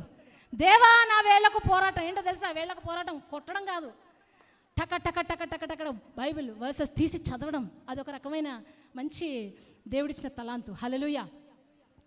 వేళ్లకు పోరాటం, పాదాలకు పరుగు పందెం. సో ఆవిడ కూడా ఆ వేళ్లకు చాలా బాగా పోరాటం ఉంది. దానియేలు గ్రంథం తీసిందండి. తీసేసి అక్కడ చదువుతూ ఉన్నప్పుడు పాస్టర్ గారు దానియేలు గ్రంథంలో ఒక దగ్గర మరి దానియేలు సింహాల గుహలో వేయబడ్డాడు, మరి రాజు ప్రార్థన చేశాడు, అవన్నీ కూడా చదువుతూ ఉంటున్నప్పుడు దానియేలు సింహాల గుహలో వేయబడాను, దానియేలు దేవుడిని ప్రార్థించను, దానియేలు దానియేలు చేసిన ప్రార్థన దేవుడు వినను. ఇలా కొన్ని వర్సెస్ అక్కడనే చదువుతున్నప్పుడు ఆయన సింహాల గుహలో వేయబడాను, ఆయన చేసిన ప్రార్థన దేవుడు వినను. అమ్మ ఆగండి, పక్కన నువ్వు చదువమ్మా. దానియేలు సింహాల గుహలో వేయబడను, దానియేలు ప్రార్థన దేవుడు వినను. నువ్వు చదవమ్మా. ఆయన సింహాల గుహలో వేయబడను. నువ్వు చదవమ్మా. దానియేలు సింహాలు. నువ్వు చదవమ్మా. ఆయన. అదేంటి అమ్మా? నీ బైబుల్ రాంగా, నా బైబుల్ రాంగా? అర్థమవుతుందా? ఆవిడ పక్కన ఉందన్న. లేదండి పాస్టర్ గారు, ఆవిడ తన భర్తని పేరు పెట్టి పిలవదు. మీకు అర్థమైందా? తన భర్త పేరంట దానియేలు గారంట. అబ్బా ఎంత మంచి స్త్రీ. మేము చాలా మినిస్ట్రీకి వెళ్ళినప్పుడు చాలా మంచి భర్తలు చాలా మంచి పేర్లు పెట్టి పిలుస్తారు స్త్రీలు. ఒకసారి నిజామాబాద్ ప్రాంతం మినిస్ట్రీకి వెళ్తే అలా కూర్చున్నాం. పాస్టర్ గారు నేను కూర్చున్నప్పుడు ఆగండి ఎక్కడి నుంచో లల్లిని కలవాలి, మీరు లల్లిని కలవాలి అని చెప్పుకుంటూ వస్తూ ఉన్నారు వాళ్ళు. ఆ స్త్రీలు ఆ ఇంటికి తీసుకెళ్లారు. లల్లికి ప్రార్థన చేయాలి, లల్లికి ప్రార్థన చేయాలంటే సరే అని మా వెంటబడి చర్చి నుంచి వాళ్ళ ఇంటికి తీసుకెళ్లారు. అలా హాల్లో కూర్చున్నాము. లల్లి అని పిలుస్తూ ఉంది ఆ సిస్టర్, ఇంటి యజమానురాలు. లల్లి అంటే వాళ్ళ కూతురు అనుకున్నాను, తప్పుగా అనుకోవద్దు. లల్లి లుంగి కట్టుకొని, అర్థమైందా, వచ్చి హాల్లో కూర్చున్నారంట. వాళ్ళ హస్బెండ్ని లల్లి ఏం చేయాలి? నవ్వలేక దిగుమింగుకోలేక బాబోయ్ అనుకున్నాను. ఇంకో దగ్గరికి వెళ్ళి అరే బజ్జీ ఇది రాయే అంటుంది వాళ్ళ వైఫ్. అరే బజ్జీ అంటే బుజ్జి అనుకున్నాను. ఆ బజ్జీ ఎవరు అంటే వాళ్ళ హస్బెండ్. మై గాడ్, ఈడ దానియేలు గారు చాలా బాగున్నారు కదండి. అయితే అప్పుడు ఆ పాస్టర్ గారు ఏంటంటే, అమ్మ చాలా మంచి స్త్రీలారా మీ భర్తలను పేరు పెట్టి పిలవద్దు. శారమ్మ యజమాని అందామా అందామా. ఆంధ్ర ప్రాంతానికి వెళ్తే ఒక పెద్ద ఆవిడ, మా యజమాని గారు రాలేరండి. అబ్బా ఎంత వినసొంపుగా అనిపించిందో, ఎందుకంటే చాలా విన్నాం కాబట్టి.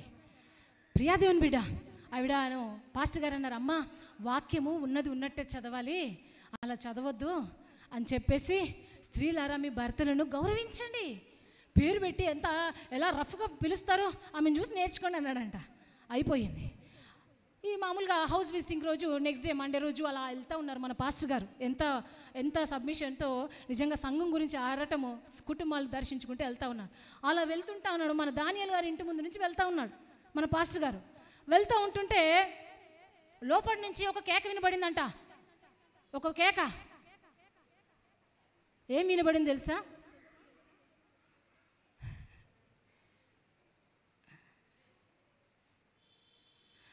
చక్కగా ఉండకపోతే కాళ్ళు విరిచి పొయ్యిలో పెడతానంటున్నాడు.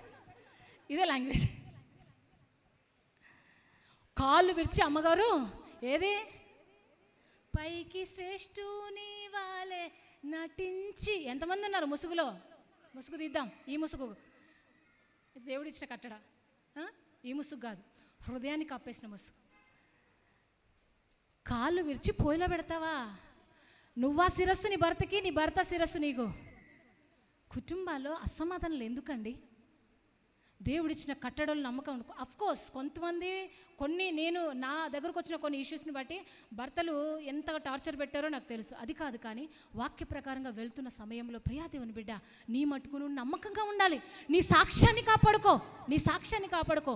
అప్పుడు ఆ పాస్టర్ గారు ఆ మాట విని, ఇదేంటి కేకలు వినబడుతున్నాయని ఇలా మన పాస్టర్ గారు ఒక అడుగు వేసేసరికి ఈ యొక్క దానియేలు గారు భార్య అలా వేళ్ళు పెట్టి మాట్లాడుతుందంట. మన దానియేలు గారు ఇలా పెట్టి నించున్నారంట. ఎంత దౌర్భాగ్యం! సంఘంలో చూస్తే ఎంత ఒత్తిగా. ప్రియాదేవుని బిడ్డ మార్చుకుందాం.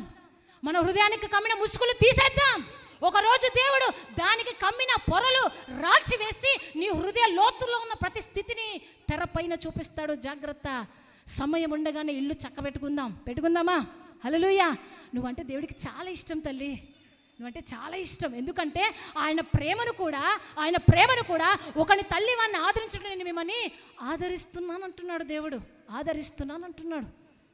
తల్లి ప్రేమ చాలా గొప్పది. ఇలా చెప్పుకుంటూ వెళ్తే ఆ స్త్రీ యొక్క ఆశీర్వాదం చాలా గొప్పది. దేవుడు గొప్పగా వాడుకున్నాడు. అందులోనే కదా దేవుడు అబ్రహామును శారమ్మను దీవిస్తే ఎంత గొప్పగా వంశావళిల ప్రకారంగా మనం చూస్తే యేసుక్రీస్తు వంశావళి అంతవరకు కూడా ఎక్కడ కూడా తొలగిపోలే. దేవుడు గొప్పగా దీవించాడు. టైం తక్కువ ఉంది, నేను ముందుకు వెళ్తాను.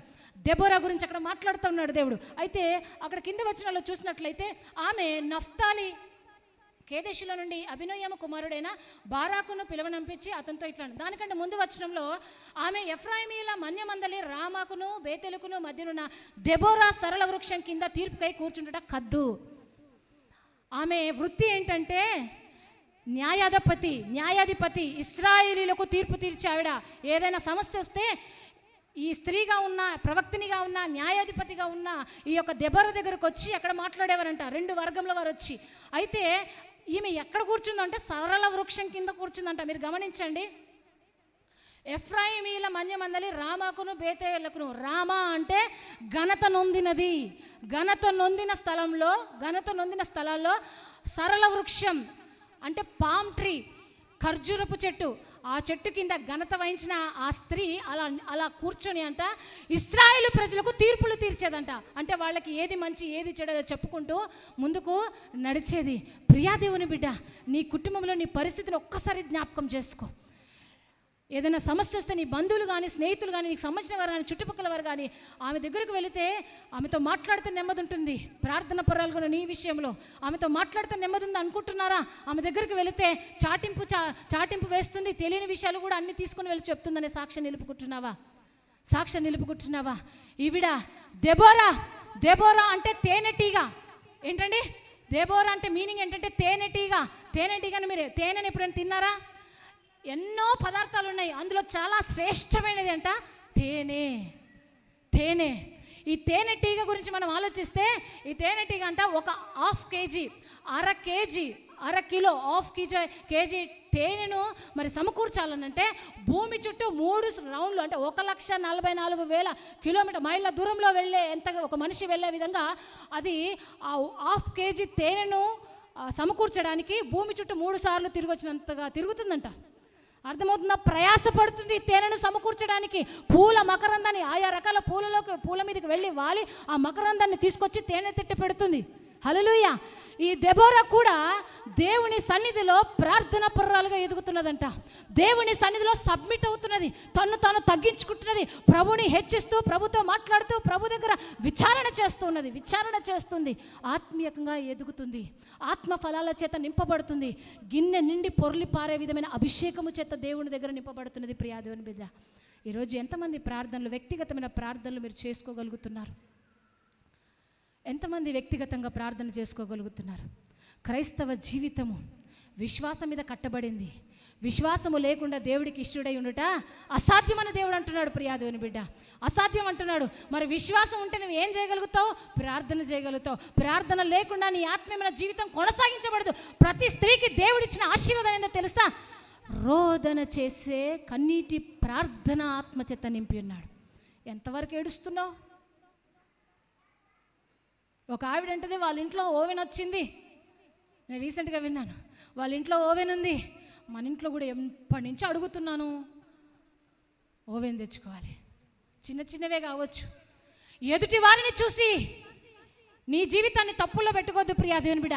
నీకు ఇచ్చిన దాన్ని గౌరవించు. అందుకే ప్రభు అంటాడు, మనస్సు అడియాశలు కలిగి అటు ఇటు తిరిగేదానికంటే నీ కళ్ళ ముందున్నదంట అనుభవించటం మేలంట. హల్లెలూయా.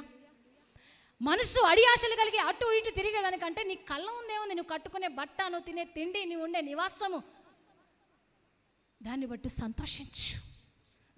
సంతోషించు. దేవుడు నిన్ను ఆశీర్వదిస్తాడు. నీ మీద దేవుడు ఇచ్చిన అభిషేకం ఏంటో తెలుసా ప్రియా దేవుని బిడ్డ? రోదించి కన్నీరు విడిచి ప్రార్థన చేసి మొరపెట్టే అభిషేకం. అందుకే అంటున్నాడు, స్త్రీలతో దేవుడు అంటున్నాడు, నీ పిల్లలకు రోదన చేసి మొరపెట్టే ప్రార్థన నేర్పించు. ఎంతమంది మీ పిల్లలకు నేర్పిస్తున్నారు ప్రార్థన? ప్రార్థనకు వస్తే పిల్లలు అల్లరి చేస్తున్నారు చెప్పి వాడికి చిన్న మొబైల్ అలా ఇచ్చేసి ఇక్కడ ప్రార్థనలో కూర్చుంటారు. నువ్వు బాగానే ఉన్నావు, నీ కొడుకే నేర్పిస్తున్నావు, నీ కూతురికే నేర్పిస్తున్నావు. 10th క్లాస్ అబ్బాయి వచ్చాడు, వాళ్ళ మదర్ తీసుకొని వచ్చింది.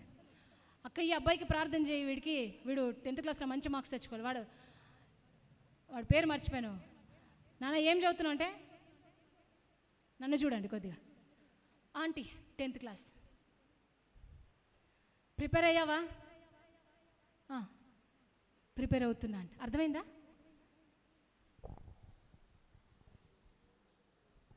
ఫ్రీ ఫైర్ పిల్లలు ఆడతారా? ఇంకేమేమో పబ్జి. నువ్వు బాగానే ఉన్నావు, ప్రార్థన చేయించుకోవడానికి వచ్చావు. నీ పిల్లలకు మొబైల్ ఇచ్చి వాళ్ళు కాంగా ఉండాలంటే వాడి నోరు మొబైల్తో మూసేస్తావా? ఏం పెంచి పోషిస్తున్నావు? మొబైల్ పెట్టి పెంచి పోషిస్తున్నావు. మొబైల్లో ఉన్నది అంత మంచి కాదు ప్రియా దేవుని బిడ్డ. దాన్ని ఎలా వాడితే అలా ఉంటుంది, జాగ్రత్త. బైబుల్ కూడా ఉంటుంది. బైబుల్ వాడేటోళ్ళు కొంతమంది ఉంటే అసభ్యకరమైనవి, చూడకూడనివి, వినకూడనివి, చేయకూడనివి ఎన్నో నేర్చుకొని జీవితాన్ని సగంలో నాశనం చేసుకుంటున్నారు. దానికి బాధ్యులు ఎవరంటే వాళ్ళు కాదు, తల్లి తండ్రి. నేను అంటాను తల్లి తండ్రి. వాడు తల ఇలా నరాల బలహీనత వచ్చేసింది వాడికి. ఆ మొబైల్ చూసి పిల్లలు చూసేప్పుడు బాగానే షార్ట్స్ అంటారు, పోతూనే ఉంటుంది. ఎక్కడ పోతున్నావు? జాగ్రత్త, పోయి గొయ్యిలో పడతావు.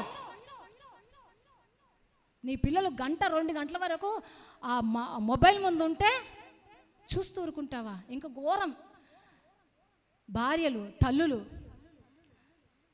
నేను రీసెంట్గా ఒక అబ్బాయి గురించి విన్నాను. అలా డాడీ వస్తున్నాడంటే అరే డాడీ వస్తున్నాడు, మొబైల్ తీరా. మొబైల్ ఏం నేర్పిస్తున్నావు అసలు నువ్వు? అడిగితే ఇప్పుడే అండి, ఒక 10 నిమిషాలే అయిందండి. వెనుకేసుకొస్తావా? ఎవరు బాధ్యులు? నీ పిల్లలను నాశనం చేస్తున్నావు నువ్వు. ప్రార్థన చేయి, చాతనవుతే. నీ వల్ల కాకపోతే మోకళ్ళతో తిరుగు. ఒక సేవకుడు అంటున్నాడు, నా తల్లి కన్నీటి ప్రార్థనలో నా యేసయ్య పాదాల దగ్గరికి కొట్టుకొని వచ్చాను అంటున్నాడు ఒక సేవకుడు. హల్లెలూయా. తన తల్లి ఏం చేసిందంట, వెక్కి వెక్కి వెక్కి వెక్కి ఏడ్చి ఏడ్చి ఏడ్చి నీ సేవలో వాడుకున్న తండ్రి నా బిడ్డను అని ఏడుస్తే ఆ తల్లి కన్నీటి ప్రార్థనలో కొట్టుకొని వచ్చాడంట సేవకుడు. మిషనరీగా మార్చబడ్డాడు. ప్రభు పాదాల దగ్గర కొట్టుకొని వచ్చాడంట. నువ్వు కొట్టినా వినట్లేదా? మోకాలు నలిగే వరకు ప్రార్థించే. మోకాలు ఒకసారి ఎంతమందికి మోకాలు నల్లబడ్డాయో మీ ఇంటికి వెళ్ళి మీరు ఒకసారి చూసుకోండి, తప్పుగా అనుకోవద్దు. అందరికీ తెలిసిన విషయమే. మోకాలు నల్లబడితే ముఖాలంట తెల్లబడతాయంట. తెలుసా మీకు ఇది? వాస్తవమేనా? ప్లీజ్ నాకు ఆన్సర్ ఇవ్వండి. వాస్తవేనా? వాస్తవం అంటాను. ఎందుకంటే లిటరల్గా నేను చూసుకుని ఒక గంట ప్రార్థనలో గడపండి. దేవునితో సహవాసం చేయండి, దేవునితో మాట్లాడండి, ప్రార్థన చేయండి, వాక్యం చదవండి, ప్రార్థన చేయండి, వాక్యం. గంట తర్వాత మిర్రర్ ముందు పోయి మీ ముఖాలు చూసుకోండి. ఏ ఫేషియల్ అవసరం లేదు తల్లులారా, ఏ ఫేషియల్ అవసరం లే. స్మూత్గా మారిపోతుంది. 10,000లో అతి కాంక్షణీయుడు, ధవలవర్ణుడు, రత్నవర్ణుడు 10,000 నిలబెట్టి అలా ప్రభువు 10,000 మంది నిలబెట్టి ప్రభువుని అలా నిలబెడితే అంటే ఈజీగా అదిగదిగో రత్నవర్ణుడు, అగ్నిస్వరూపుడు. ఆయనతో 6 నెలలు సహవాసం చేస్తే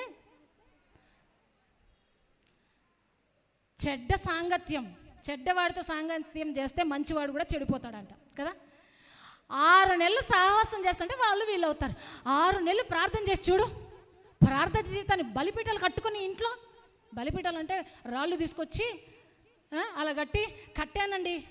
అది కాదండి బలిపీఠం. నువ్వు ఎక్కడైతే నీ ఇంట్లో ఏ స్థలం, ఏ మూలన, ఏ రూమ్లో ఎక్కడైతే నువ్వు మోకరిస్తావో అదే బలిపీఠం. హల్లెలూయా. నువ్వు మోకరించి ప్రార్థన చేస్తున్నప్పుడు అంట 1 రోజు, 2 రోజులు, 3 రోజులు, 5వ రోజు ప్రభు నా బిడ్డ వస్తుంది, నాతో మొరపెడుతుందని పరిగెత్తుకొని నీకంటే ముందే వచ్చి నిల్చుంటాడంట. హల్లెలూయా. ఎంత ప్రేమమయుడు తెలుసా ఆయన ప్రేమకు హద్దులు లేవండి. ప్రేమిస్తున్నాడు ఆయన. నాకేమిచ్చావయ్యా? నా భర్తనే, ఇలాంటి భర్తనిచ్చావా? ఒక భార్య వచ్చి నాతో అంటుంది, అక్క నా భర్త ఎప్పుడు చస్తాడో ఏమో. ఏందమ్మా అలా మాట్లాడుతున్నావు? అరే నా పుట్టింటి కోనియాడక్క వీడు. అలానే అంది. సారీ తల్లి, అలా అనొద్దు తల్లి.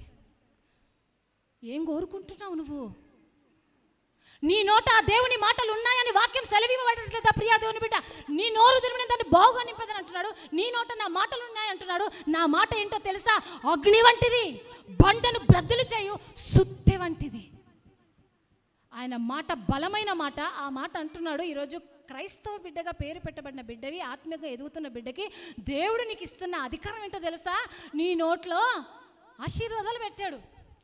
వీడు నా కడుపులో చెడబుట్టాడు. ఎందుకు పుట్టాడంట?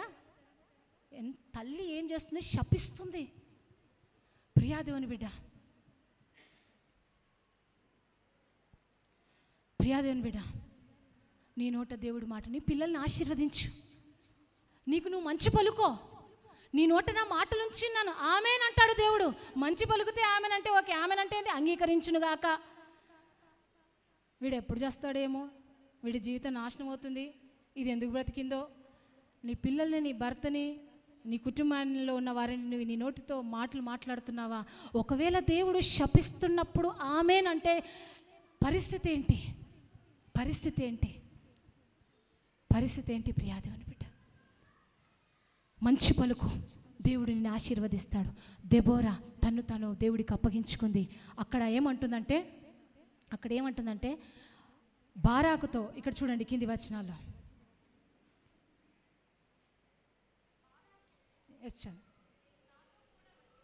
బారాకు నీవు నాతో కూడా వచ్చిన ఎడల నేను వెళ్ళదును, కానీ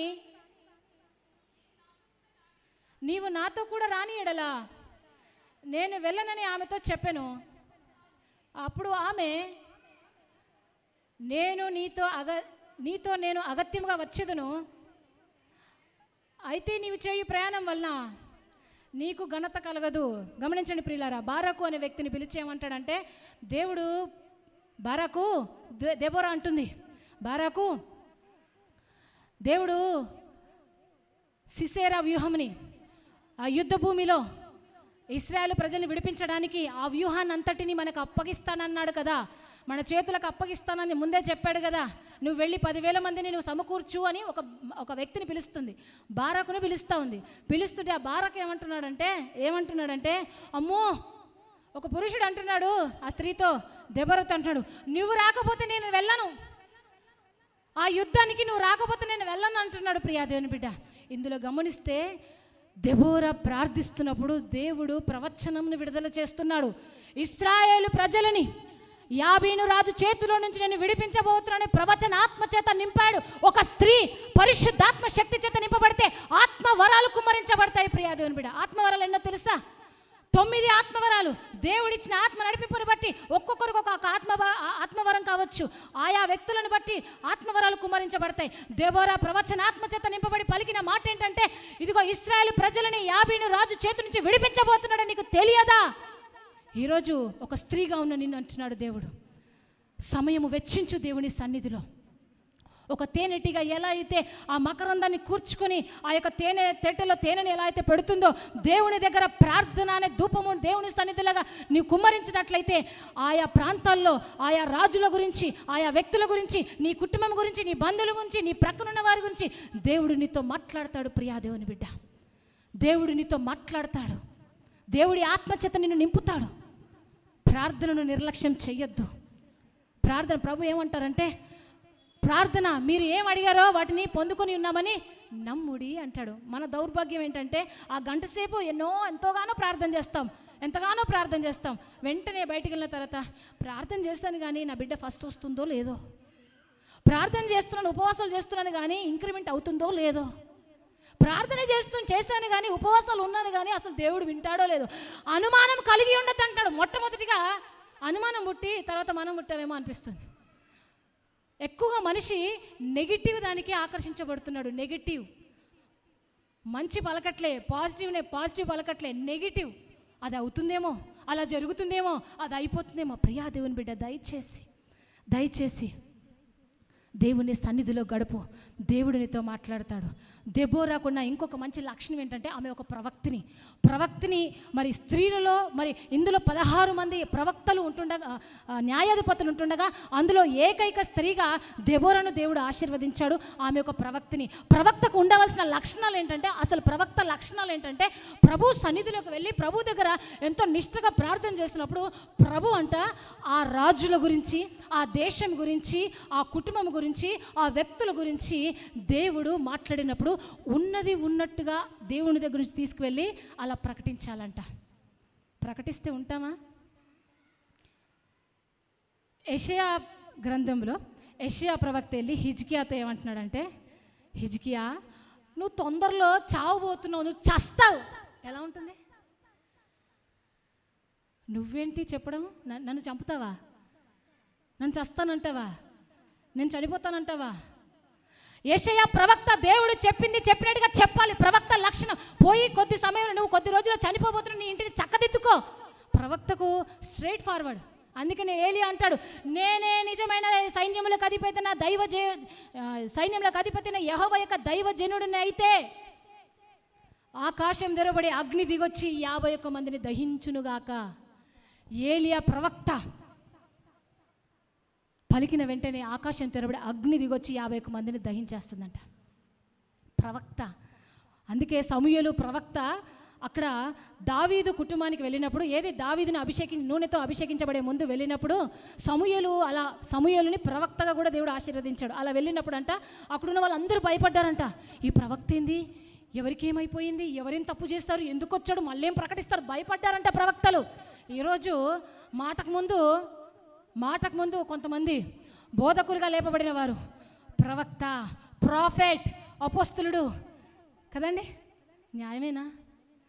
ప్రవక్త దేవుడు చెప్పినట్టుగా చెప్పాలి. చంపినా, కొట్టినా, తిట్టినా, నెట్టేసినా చెప్పినట్టుగా చెప్పేదే ప్రవక్త లక్షణం. దెబోరా అంట దేవుడు చెప్పినట్టుగా ఇశ్రాయేలుకు ప్రకటించింది. ధైర్యంగా నిలబడిన స్త్రీ దెబోరా. బారాకు 10,000 మందిని ఏర్పాటు చేసుకో, దేవుడు మనకు అప్పగించబోతున్నాడంటే బారాకు ఏమంటున్నాడంటే ఆ పురుషుడు, అయ్యో నువ్వు వస్తే నేను వెళ్తాను అంటున్నాడు. ఆమె ధైర్యం ఏంటి? ఆమె పేరు చెప్తే చాలామంది ఇశ్రాయేలు నెమ్మది పొందుకుంటారంట. ఆమె దగ్గరికి వెళితే న్యాయం దొరుకుతుందని చాలామంది నెమ్మది పొందుకుంటారంట. ఒక తల్లిగా ఉంది ఇశ్రాయేలు జనాంగానికి. హల్లెలూయా. ఈరోజు నీ పిల్లలకి నువ్వు తల్లిగా ఉన్నావేమో. నీ ఇల్లు దాటిరా, క్రీస్తు నీలో కనబడాలి. నువ్వు ఏం చూపిస్తున్నావు? ప్రియా దేవుని బిడ్డ, దేవునికి నిన్ను అప్పగించుకో, దేవుని చిత్త ప్రకారంగా నడువు, దేవుడు నిన్ను బలపరుస్తాడు. హల్లెలూయా. ఆ విధంగా మరి కింది వచనాలు చదివితే దెబోరా ఎంత గొప్పగా వాడబడిందంటే, ఆమె ద్వారా ఇశ్రాయేలు ప్రజలు 20 సంవత్సరాలు శత్రువుల చేత భయంకరంగా బాధించబడితే ఆమెను బట్టి దేవుడు శత్రువుల చేతి నుండి 20 సంవత్సరాలు భయంకరంగా హింసించబడిన వారందరినీ కూడా దేవుడు విమోచించాడంట. హల్లెలూయా. రక్షించాడంట. ఎంత నెమ్మది తెలుసా? దీని తర్వాత లాస్ట్ అధ్యాయంలో ఉంటుంది, దెబోరా ప్రవక్తిని, దెబోరా న్యాయాధిపతిగా ఉన్నదాన్ని బట్టి ఇశ్రాయేలు ప్రజలంట ఈ 20 సంవత్సరాల తర్వాత విమోచింపబడి శత్రువుల నుంచి 40 సంవత్సరాలు నెమ్మదితో ఉన్నారంట. హల్లెలూయా. ఏ యుద్ధాలు లేవంట, ఏ గొడవలు లేవంట. అద్భుతం. దెబోరాను దేవుడు ఆ కోణంలో ఒక ఘనమైన స్త్రీగా నిలబెట్టాడు. ఈరోజు నీ పాత్ర ఏంటి? నేను ఇంకొకటి మామూలుగా చెప్పి నేను ముగిస్తాను, ఎందుకంటే ఆల్రెడీ 1:30 అయింది. ఇంకొక దగ్గర 1 రాజుల గ్రంథంలో ఒక క్యారెక్టర్ నేను చెప్తాను. అందరికీ తెలిసిన స్త్రీ యెజబేలు. ఈమె ఒక అన్యురాలు. అయితే ఆహాబు, దేవుని బిడ్డగా ఉన్న ఆహాబు రాజు ఈ యొక్క అన్యురాలైన స్త్రీ యెజబేల్ని పెళ్లి చేసుకుంటాడు. అర్థమవుతుంది కదా? దేవునికి సంబంధించిన బిడ్డ అన్యురాలైన స్త్రీని వివాహం చేసుకుంటాడు. చాలామంది అంటారు, వాక్యంలో ఉంటున్న మాట ఏంటంటే, విశ్వాసికి అవిశ్వాసితో తెలుసా? విశ్వాసికి అవిశ్వాసితో ఏమి పొత్తు? క్రీస్తుకి బెలియాలతో ఏం పొత్తు? చాలామంది యవనస్తులు వస్తారు, ఏమంటారంటే, ఆంటీ నాతో మాట్లాడమాట, నేను ఒక అబ్బాయిని ఇష్టపడ్డాను, తన తల్లిదండ్రులు కూడా నమ్మరు కానీ సేవకులు నమ్ముతారు, పరిగెత్తుకొని వచ్చి. ఎవరు అంటే అన్నాడు, నా వల్ల ఒక అన్యుడు రక్షణలోకి వస్తాడా ఆంటీ? ముఖం కాదు. ఇంతమంది సేవకులు ప్రాణాలు కోల్పోతున్నా, చంపబడుతున్నా, హతసాక్షులు అవుతున్నా. నిన్న ఒక న్యూస్ విన్నామా? హతసాక్షులు అవుతున్నా. సంఘము స్థిమితంగా నిలబడట్లే.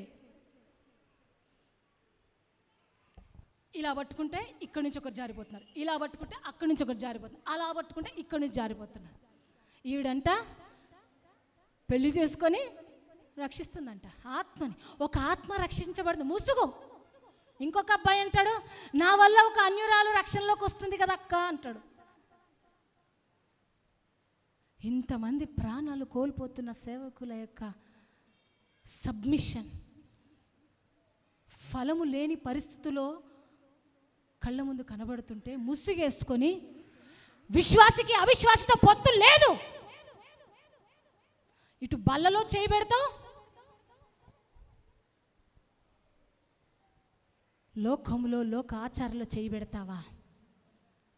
క్రీస్తుని విభజిస్తున్నావా?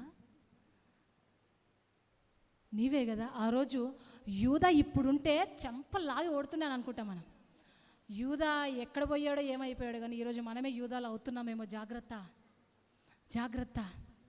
క్రీస్తును మిమ్మును బట్టే కదా అన్యజనుల ఎదుట నా నామము దినమెల్లా దూషించబడుచున్నదని. నీ మాట ఏంటి? నీ ప్రవర్తన ఏంటి? నీ క్రియలేంటి? నువ్వు ఎలా ఉన్నావు? రహస్యమందున జీవితాన్ని ఒక రోజు దేవుడు బయట పెట్టబోతున్నాడు. జాగ్రత్త. ఈ యెజబేల్ని ఆహాబు రాజు పెళ్లి చేసుకొని అన్యాచారంలోకి వెళ్ళిపోయి అన్యుల వలె నడుస్తూ దేవుని బలిపీఠాలు పడగొట్టి అన్యత్వంలోకి వెళ్ళిపోయి అన్యులకు సంబంధించిన బలిపీఠాలు కట్టి దేవుణ్ణి బాధ పెట్టాడు. అలాంటి రాజు, దేవునికి సంబంధించిన రాజు అన్యలోకంలోకి వెళ్ళిపోయి ఏం చేస్తున్నాడంటే, సింపుల్గా నేను చెప్తాను. అలా సాయంకాల సమయంలో ఈ రాజు అలా నడుస్తూ ఉంటుంటే, రాజు ఏం తక్కువ అండి? బంగారం తక్కువ, రాజరికం తక్కువ, కోటలు తక్కువ, జనం తక్కువ.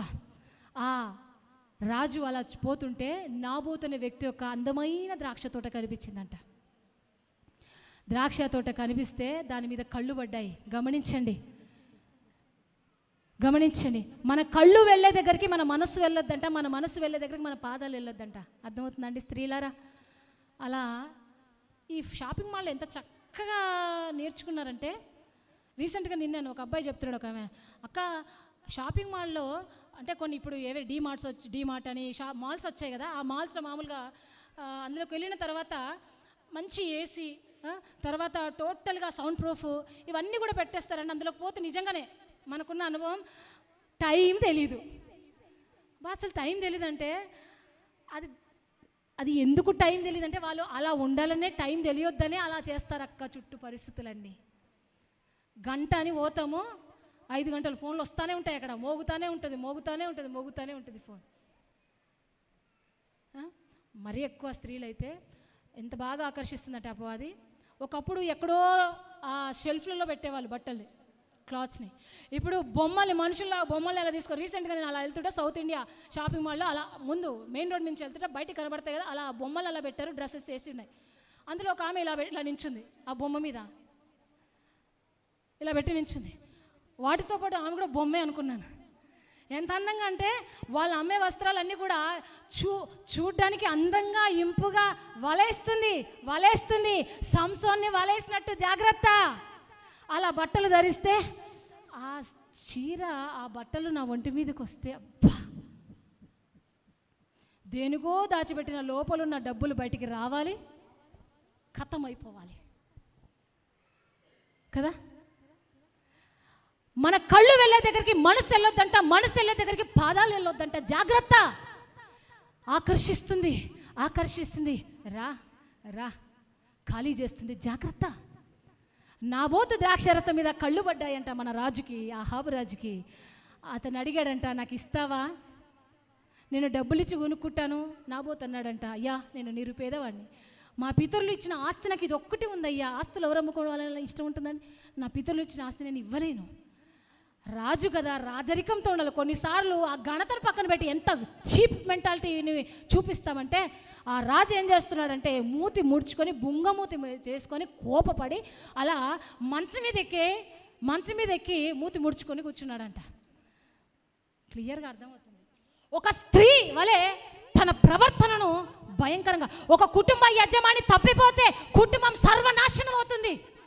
ఒక కుటుంబాన్ని దేవుడు ఎలా ఆశీర్వదిస్తాడంటే, ఆ కుటుంబ యజమాని మీద ఉన్న అభిషేకాన్ని బట్టి కుటుంబం మీద ఆశీర్వాదాలు విడుదల చేస్తాయి. శిరస్సు పురుషుడు. ఆ కుటుంబ యజమాని మందిరానికి రాడు, ఆ కుటుంబ యజమాని ఆరాధనకి రాడు. ఎలా ఆశీర్వదించబడతారండి మీ కుటుంబాలు? దేవుడు ఎందుకు శిరస్సుగా పెట్టాడు మిమ్మల్ని? నువ్వు మందిరానికి వచ్చి దేవుణ్ణి ఆరాధిస్తే, దేవుణ్ణి స్తుతిస్తే, దేవుని గణపరిస్తే, దేవా అని మొర పెడితే నీ మీద ఉండాల్సిన అభిషేకము నిన్ను బట్టి నీ భార్య, నీ పిల్లలు, నీ కుటుంబం. చాలా సంఘంలో దౌర్భాగ్యం. దేవుడి దేవాల మిమ్మల్ని బాగానే ఉన్నారు, స్త్రీలు అధికంగా ఉంటారు, పురుషులు చాలా పలుచ అక్కడక్కడ వర్షపు చినుకులు అక్కడక్కడ పడ్డట్టు ఉంటారు, అక్కడక్కడ ఉన్నట్టు. ఈ నాబోతు ద్రాక్ష తోటనివ్వమంటే నేను ఇవ్వను అంటాడు. ఈయన మూతి ముడుచుకొని పోయి మంచం మీద కూర్చుంటే తన భార్య ఏమైందండి అని అడిగితే అతను ఏం చెప్పాడు? జరిగింది చెప్పాడంట. వెంటనే రాని కదా, దానికి నువ్వు బాధపడుతున్నావా, చూడు చిట్టికలో నేను నీకు ఇస్తాను. దెలీలా అందమైన వాళ్ళ ప్రియ దేవుని బిడ్డ, ఎందులో పడుతున్నావు నువ్వు? ఆమె ఏమంటుందనంటే, 2 దొంగ సాక్షులను పెట్టి అతన్ని కొట్టి చంపించమని చెప్పింది. రాళ్లతో కొట్టి నాబోతుని చంపించినప్పుడు, ఇక నువ్వు ఎందుకు మూతి ముడుచుకొని కూర్చున్నావయ్యా, ఇక నువ్వు కొనుక్కోవడానికి కూడా అవసరం లేదు, అది నీదే అంటుందనంట. ఏం చెప్పాలి భార్య ఉండి? అది తప్పండి. రాజ్యము రాజ్యరికము నీది, నీ సొత్తు, అది ఒక్కడే దొరికిందా, ఎన్నో ఉన్నాయి, అది తప్పు అని చెప్పాలి. ఏం ఎగబోస్తున్నావు, ఏం చెప్తున్నావు నీ భర్తకి? ఏమండి, అత్తయ్య ఇలా తిట్టిందండి, ఆడబిడ్డ ఇట్లా అనిందండి, నీ తమ్ముడు ఇలా చేశాడు చూసారా? సాక్ష్యాలతో సహా చూపిస్తా. సాక్ష్యాలు నేను విన్నాను. నేను ఎందుకు చెప్తున్నా, ఊరికే ఏదో నోటికి వచ్చింది చెప్పట్లే. ఉన్నారు ఎన్ని కుటుంబాలు నాశనం అవుతున్నాయి. అలా సైలెంట్ కిల్లర్, వెనుకుంటుంది, భర్తని తోసేస్తుంది. ఈవిడ మాత్రం మంచి ప్రార్థన పర్రాలు, ఒక్క మాట అన్నది నోటి నుంచి. జాగ్రత్త పురుషులారా, దయచేసి నేను ఎందుకు చెప్తున్నానంటే, ఒక కుటుంబంలో నోటి మాట నోటిని దక్కించుకున్నవాడంట ప్రాణాన్ని, నోటిని కాచుకునేవాడు ప్రాణాన్ని దక్కించుకున్నాడు. ఆమెమో అన్నీ చెప్పింది, వెనక్కుంది. ఈయనేమో కుటుంబాన్ని అల్లా కల్లోలం చేస్తున్నాడు. జాగ్రత్త, జాగ్రత్త, వెనుకుండి తోస్తుందా, చెప్పుడు మాటను లక్ష్య పెట్టొద్దు అంటున్నాడు దేవుడు. చెప్పుడు మాటలు వింటున్నావా? చెప్పుడు మాటలు లక్ష్య పెట్టొద్దు. ఆవిడ అంటుంది, పో స్వతంత్రించుకో. ఆ యొక్క రాజు ఆహాబు వెయ్యి దాన్ని స్వతంత్రించుకున్నాడు. అప్పుడు దేవుడు ఉగ్ర రూపము కలిగి వెంటనే ప్రవక్తను, ఏలియా ప్రవక్తను పంపించి, ఆహాబు రాజును తప్పు చేస్తావు, ఇదిగో ఎక్కడైతే ఏ భూమిలో అయితే నాబోతు రక్తము చిందించబడిందో, ఎలా అయితే కుక్కలు నాకుతున్నాయో ఆ రక్తాన్ని, రేపు నీ రక్తము కూడా కుక్కలు నాకబోతున్నాయి. జాగ్రత్త, మనుషుడు ఏమి విత్తునో ఆ పంటకు వస్తాడు. ఈరోజు నువ్వు కోడలివే కావచ్చు, రేపు అత్తబోతావు. జాగ్రత్త. అర్థమవుతుందా? మనుషుడు ఏమి విత్తునో, గులాబీ మొక్క పెడితే ఏమొస్తుందండి? మల్లెపూలు వస్తాయండి. గులాబీ మొక్కే వస్తుంది, అంతేగా. నువ్వేం విత్తుతున్నావో అదే వస్తుంది. మంచి విత్తు, మంచిగా పొందుకుంటావు. మంచి విత్తుతున్నావా, మంచిగా చేస్తున్నావా, దేవా అబద్ధం ఆడట్లేదు, దేవా ప్రార్థిస్తున్నాను, దేవా యథార్థంగా ఉంటున్నాను, దేవా నీతిగా ఉంటున్నాను, ఏడుస్తున్నావా, అమ్మా నీ ప్రార్థనకు జవాబు ఉంది. నిర్ణయకాల సమయంలో మేలు చేస్తాడు దేవుడు. విత్తుతున్నావు చెడ్డ మాటలు, జాగ్రత్త. నీ గొంతుకు కత్తి పెట్టుకో. దూషిస్తున్నావు, ఎలా ఉంటాయి తెలుసా? కత్తిలాగా ఉంటాయి మాటలు. నువ్వు పొడవాల్సిన అవసరమే లేదు, దిగుతాయి కడుపులోకి. మొన్న వాడెవడో షూట్ చేశాడు కదా, వాడు ఎంత ప్రయాసపడ్డాడు. అవసరమే లేదు మనకి, గన్స్ పట్టుకోవాల్సిన అవసరం లేదు. నువ్వు తిట్టావనుకో అవతలోడు చావాల్సిందే. జాగ్రత్త అమ్మా, నీ నోటిని కాచుకో. నోటిని కాచుకుంటే ప్రాణాన్ని దక్కించుకుంటావు. ఏమి విత్తుతున్నావో ఆ పంటను కోస్తావు. జాగ్రత్త, జాగ్రత్త. యెజబేలు చేసిన తప్పిదాన్ని బట్టి భర్త ప్రాణానికి ముప్పు వచ్చింది. కానీ ఒక టైంలో దేవుని నమ్మిన కుమారుడే కాబట్టి ఆహాబు ఉపవాసం ఉండి బూడిద రాసుకొని దేవుని దగ్గర గోనె పట్ట కట్టుకొని కన్నీళ్లతో ప్రార్థిస్తే అప్పుడు అంట దేవుడిచ్చిన మాట ఏంటంటే, ఆహాబు పశ్చాత్తాపడ్డాడు, అతన్ని క్షమిస్తున్నాను, అతని కాలంలో తనకేమి జరగదు కానీ తన తర్వాత తరానికి శాపము కుమ్మరించబడుతుందని చెప్పి. యెజబేలుకి ఇచ్చిన శాపం ఏంటో తెలుసా? యెజబేలు తన భర్తకు చేసిన సహాయము మామూలుది కాదు. తన శరీరాన్ని కుక్కలు లాగి తింటాయని చెప్పాడు దేవుడు. ఇది వాస్తవం. వాక్యము సత్యం. ప్రియాదేవుని బిడ్డ, వాక్యం సత్యం. గణహీనురాలుగా, చరిత్రలో గణహీనురాలుగా ఎంచబడుతున్నది ఈవిడ. నువ్వు యెజబేల్లాగుంటావా? ఘనమైన స్త్రీగా, ప్రశంసింపబడిన స్త్రీగా, ఘనత నొందిన స్త్రీగా దెబోరా కనబడుతుంది. దెబోరాలా నువ్వు ఉంటావా? దెబోరాలా నువ్వు ఉంటావా? అమ్మా, చాలా విషయాలు నిన్ను దేవుడు ప్రేమిస్తున్నాడు. నువ్వు ఇలా ఉంటే, ఒక స్త్రీ నిలబడితే నిజంగా రాజ్యాలు గొప్పగా స్థిరపరచబడతాయి. ఒక స్త్రీ ప్రార్థనలో అలాంటి బలాన్ని చేకూర్చాడు దేవుడు, అలాంటి బలాన్ని చేకూర్చాడు. దయచేసి పిరికితనం గల ఆత్మ దేవుడు ఇవ్వలేదు, ఇంద్రియ నిగ్రహం గల ఆత్మనిచ్చాడు. ఆడవాళ్ళకు దేవుడు ఇచ్చిన ఆశీర్వాదం ఏం తెలుసా? ఒక మాట తిట్టినా, మనసు గాయపడ్డా కుండ నిండా నింపబడుతుంది. మనకు ట్యాప్లు అవసరం లేదు, బోరింగ్లు అవసరం లేదు, బోర్ అవసరం లేదు కదా. ఎంత ప్రేమ కలిగిన వాళ్ళంటే, చాలామంది భర్తలతో ఇబ్బంది పడ్డ స్త్రీలు మా దగ్గరకు వస్తారు. ఏమైందమ్మా? కొట్టాడన్నా, రాత్రి అర్ధరాత్రి బయటికి నెట్టేశాడన్నా, రాత్రంతా చలిలో ఉన్నాను అక్క, తినకుండా 2 రోజులు అయిపోయింది, తాగుతాడు. మరి భర్త ఎలా అంటాడు? అయినా అన్న ఇవన్నీ బాగానే ఉంటాయి అక్క, ఇవన్నీ ఇలా చేస్తాడు, కానీ చాలా మంచోడన్న మా అన్న, నా హస్బెండ్ చాలా మంచోడు. ఒక్కరి నోట కాదండి, చాలామంది స్త్రీల నోట విన్నాం మేము. కొడతాడంట, తంతాడంట, ఎప్పుడు చేస్తావని ఎదురు చూస్తాడంట. మళ్ళీ భర్త గురించి ఆమె సర్టిఫై చేస్తుంది ఏంటంటే, నా భర్త చాలా మంచోడక్క. హల్లెలూయా, యా స్తోత్రం. ఎస్, దేవుడి మనస్సు. ప్రియా దేవుని బిడ్డ, నువ్వు ధరించుకుంటున్నప్పుడు నీవు ప్రేమించకుండా ఉండలేవు. క్రీస్తుని ధరించుకుందాం. ఒక కుటుంబం కూలిపోవాలన్నా, ఒక కుటుంబం కట్టబడాలన్నా, రాజ్యం కూలిపోవాలన్నా, రాజ్యం కట్టబడాలన్నా, ప్రియా దేవుని బిడ్డ, స్త్రీ చేతిలో అందంగా పెట్టాడు దేవుడు. నువ్వే కారకురాలు అవుతావు, నువ్వే కారకురాలవుతావు. స్త్రీని గొప్పగా దేవుడు ఆశీర్వదించబడ్డాడు. మరి ప్రశంసించబడిన స్త్రీగా మనం దెబోరాను చూస్తున్నాం. గణహీనురాలుగా మనం యజబేల్లాగా ఉంటావా, నువ్వు దెబోరాలాగా ఉంటావా? ఇలా గణహీనులుగా చూసుకుంటూ వెళ్ళిపోతే మరి అననీయ సప్పీర తన భర్తతో కలిసి భయంకరంగా దేవుని దగ్గర ఉగ్రత తెచ్చుకుంది. రూతు దేవునిని వెంబడించింది. అత్త, నీ దేవుడే నా దేవుడు, నీ జనమే నా జనం. ఎంత చక్కగా దేవుణ్ణి ధరించుకుంది, దేవుణ్ణి ఒప్పుకుంది, దేవుణ్ణి తన అధిపతిగా స్వీకరించింది. కాబట్టి అద్భుతం ఏంటంటే ఇశ్రాయేలీలు ఆవిడ రూతుని తీసుకొచ్చి కొత్త నిబంధనలో తీసుకొచ్చి యేసు ప్రభు వంశావళిలో దేవుడు ఆశీర్వదించాడు. బోయజును వివాహం చేసుకున్న తర్వాత. హల్లెలూయా. ప్రియా దేవుని బిడ్డ, అద్భుతం చేస్తాడు దేవుడు నీ జీవితంలో. క్రీస్తుకు సాక్షిగా ఉండు. ఇంకెన్నో చెప్పాలన్నది, పరిశుద్ధాత్మదుడు ఎన్నో మాట్లాడుతున్నాడు. కానీ ఆల్మోస్ట్ ఇచ్చిన దానికంటే అధికంగానే టైం అయిపోయింది. ఏదేమైనా ప్రియులారా, ఒక స్త్రీగా ఉన్నావు, ఒక తల్లిగా, ఒక అత్తగా, ఒక కోడలిగా, ఏ బాధ్యతలో నువ్వు ఉన్నా నీ నమ్మకాన్ని దేవుడి ముందు నిలబెట్టుకో. ఏంటంటే నువ్వు నమ్మితే నా మహిమ చూపిస్తాను అంటున్నాడు. దేవుణ్ణి నమ్ము, ఆయన నీ జీవితంలో అద్భుతాన్ని చేసి చూపిస్తాడు. అద్భుతాన్ని చేసి ఒక చిన్న చాలాసార్లు నేను బాగా పంచుకుంటాను. ఒక ఆవిడ గురించి నాకు ఇష్టం ఇది. ఎందుకనంటే దేవుడి ప్రణాళికలు ఇంత ప్రార్థనలున్నా, ఇంత ఉపవాసాలు ఉన్నా నా జీవితం ఎందుకు ఎటుపోతుంది? అసలు నా ప్రార్థన దేవుడు వింటున్నాడా లేదా? ఒక కుటుంబంలో ఒక ఆవిడ చాలా పెద్ద కుటుంబం. ఆ కుటుంబం ఎంతో ఇష్టపడి భర్తను వివాహం చేసుకుంది. దేవుడంటే ఇష్టం, దేవుడంటే ప్రేమ, దేవుడంటే భయభక్తి, అంత మంచి ప్రార్థన పర్రాలు. కుటుంబంలో ఎవరూ అర్థం చేసుకోవట్లేదని భర్త ఎంత ప్రేమిస్తాడో కుటుంబాన్ని బట్టి కొన్నిసార్లు ఆమెను పట్టించుకోవట్లేదని చెప్పేసి ఏదైనా ఒకటి కనబడుతూ ఉంటుంది. ఇక లాస్ట్కి ముగింపే అనుకుంటారు కదా, ముగింపే అనుకుంటారు. జాగ్రత్త, లెక్క అడుగుతాడు దేవుడు. పిరికితనం గల ఆత్మని ఇవ్వలే, ఓపిక పట్టు, శ్రమ, ఓర్పు, పరీక్ష నిరీక్షణ కలగజేసిన ఆ నిరీక్షణ తర్వాత వచ్చే ఆశీర్వాదం గొప్పగా ఉంటుంది.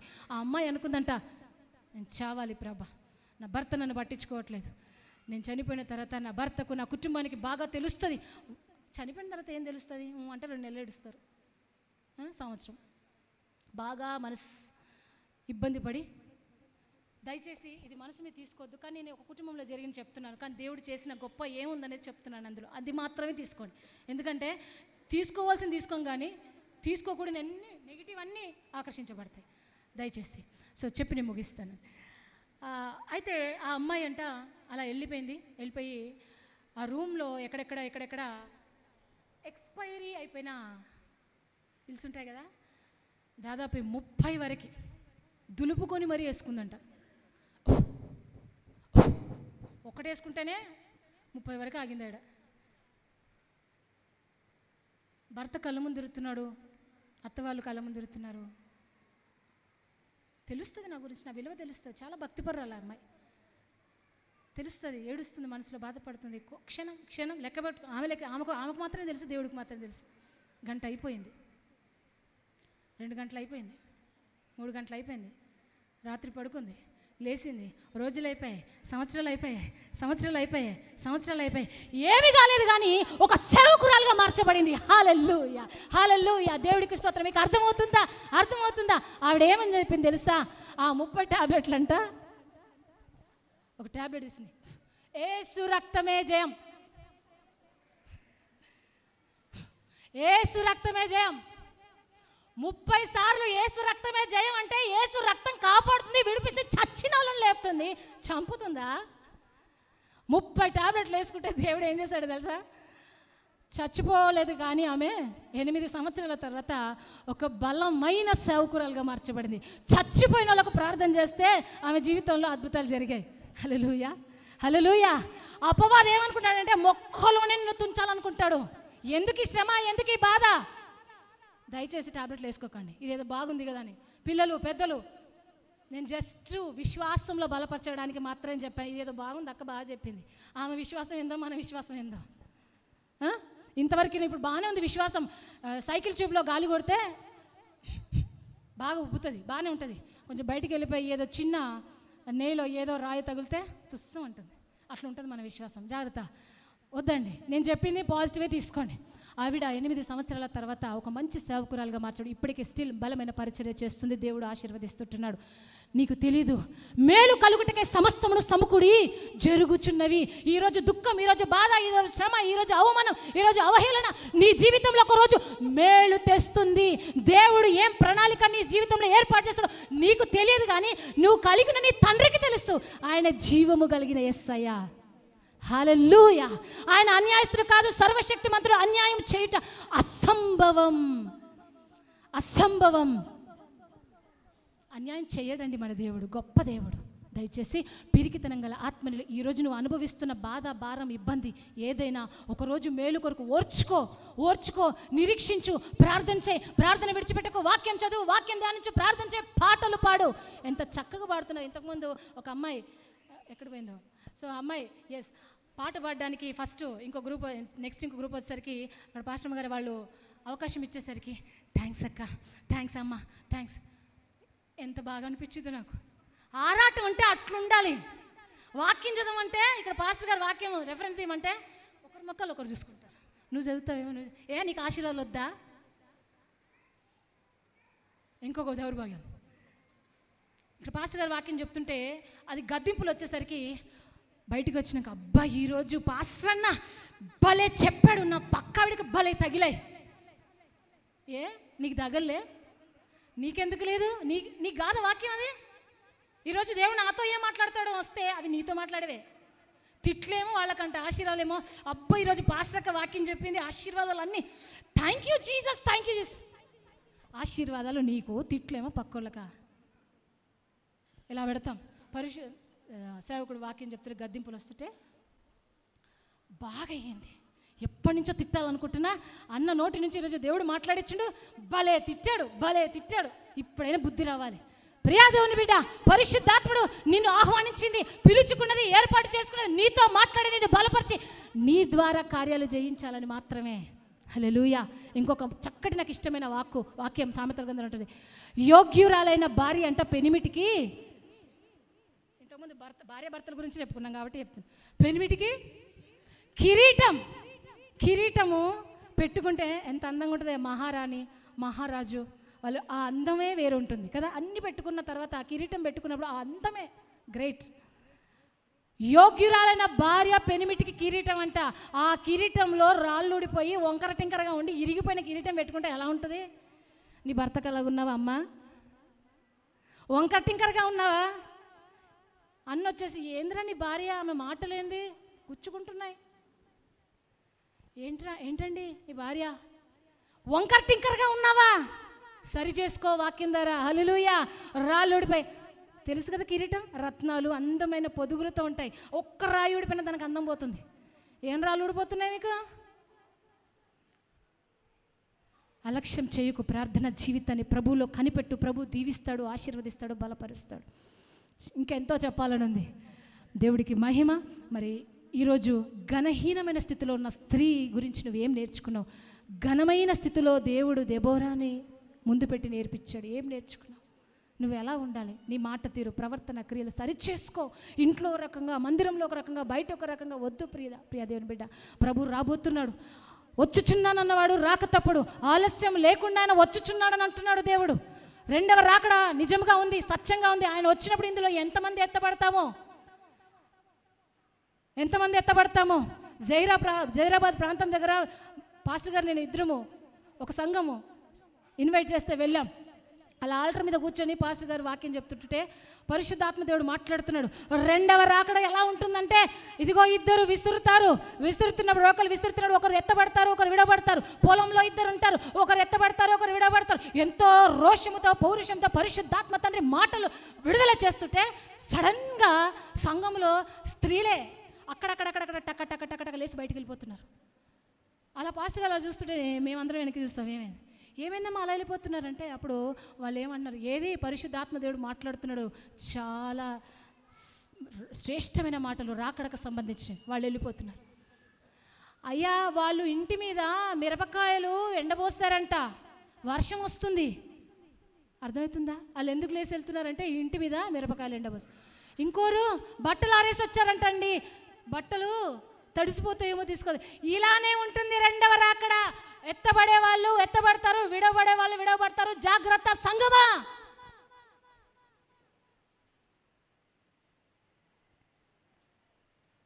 దేవుడి మందిరానికి రావాల్సిన సమయాన్ని దొంగిలిస్తావా? 10:30 కంటే నీ ఇష్టం ఉన్న టైంకి వస్తావు. నీ ఇల్లా ముచ్చట్లు పెట్టడానికి వస్తావా? ఒకరోజు ఆరాధనకు పిలిస్తే నేను ఎక్కడో వెనుక కూర్చున్నాను. ఇన్వైట్ చేస్తే పాస్టర్ గారు ముందుకున్నారు, నేను వెనుక కూర్చున్నాను. 2 పెద్ద ఆవిడలు, రేషన్ కార్డు వచ్చిందా అండి? రాలేదండి.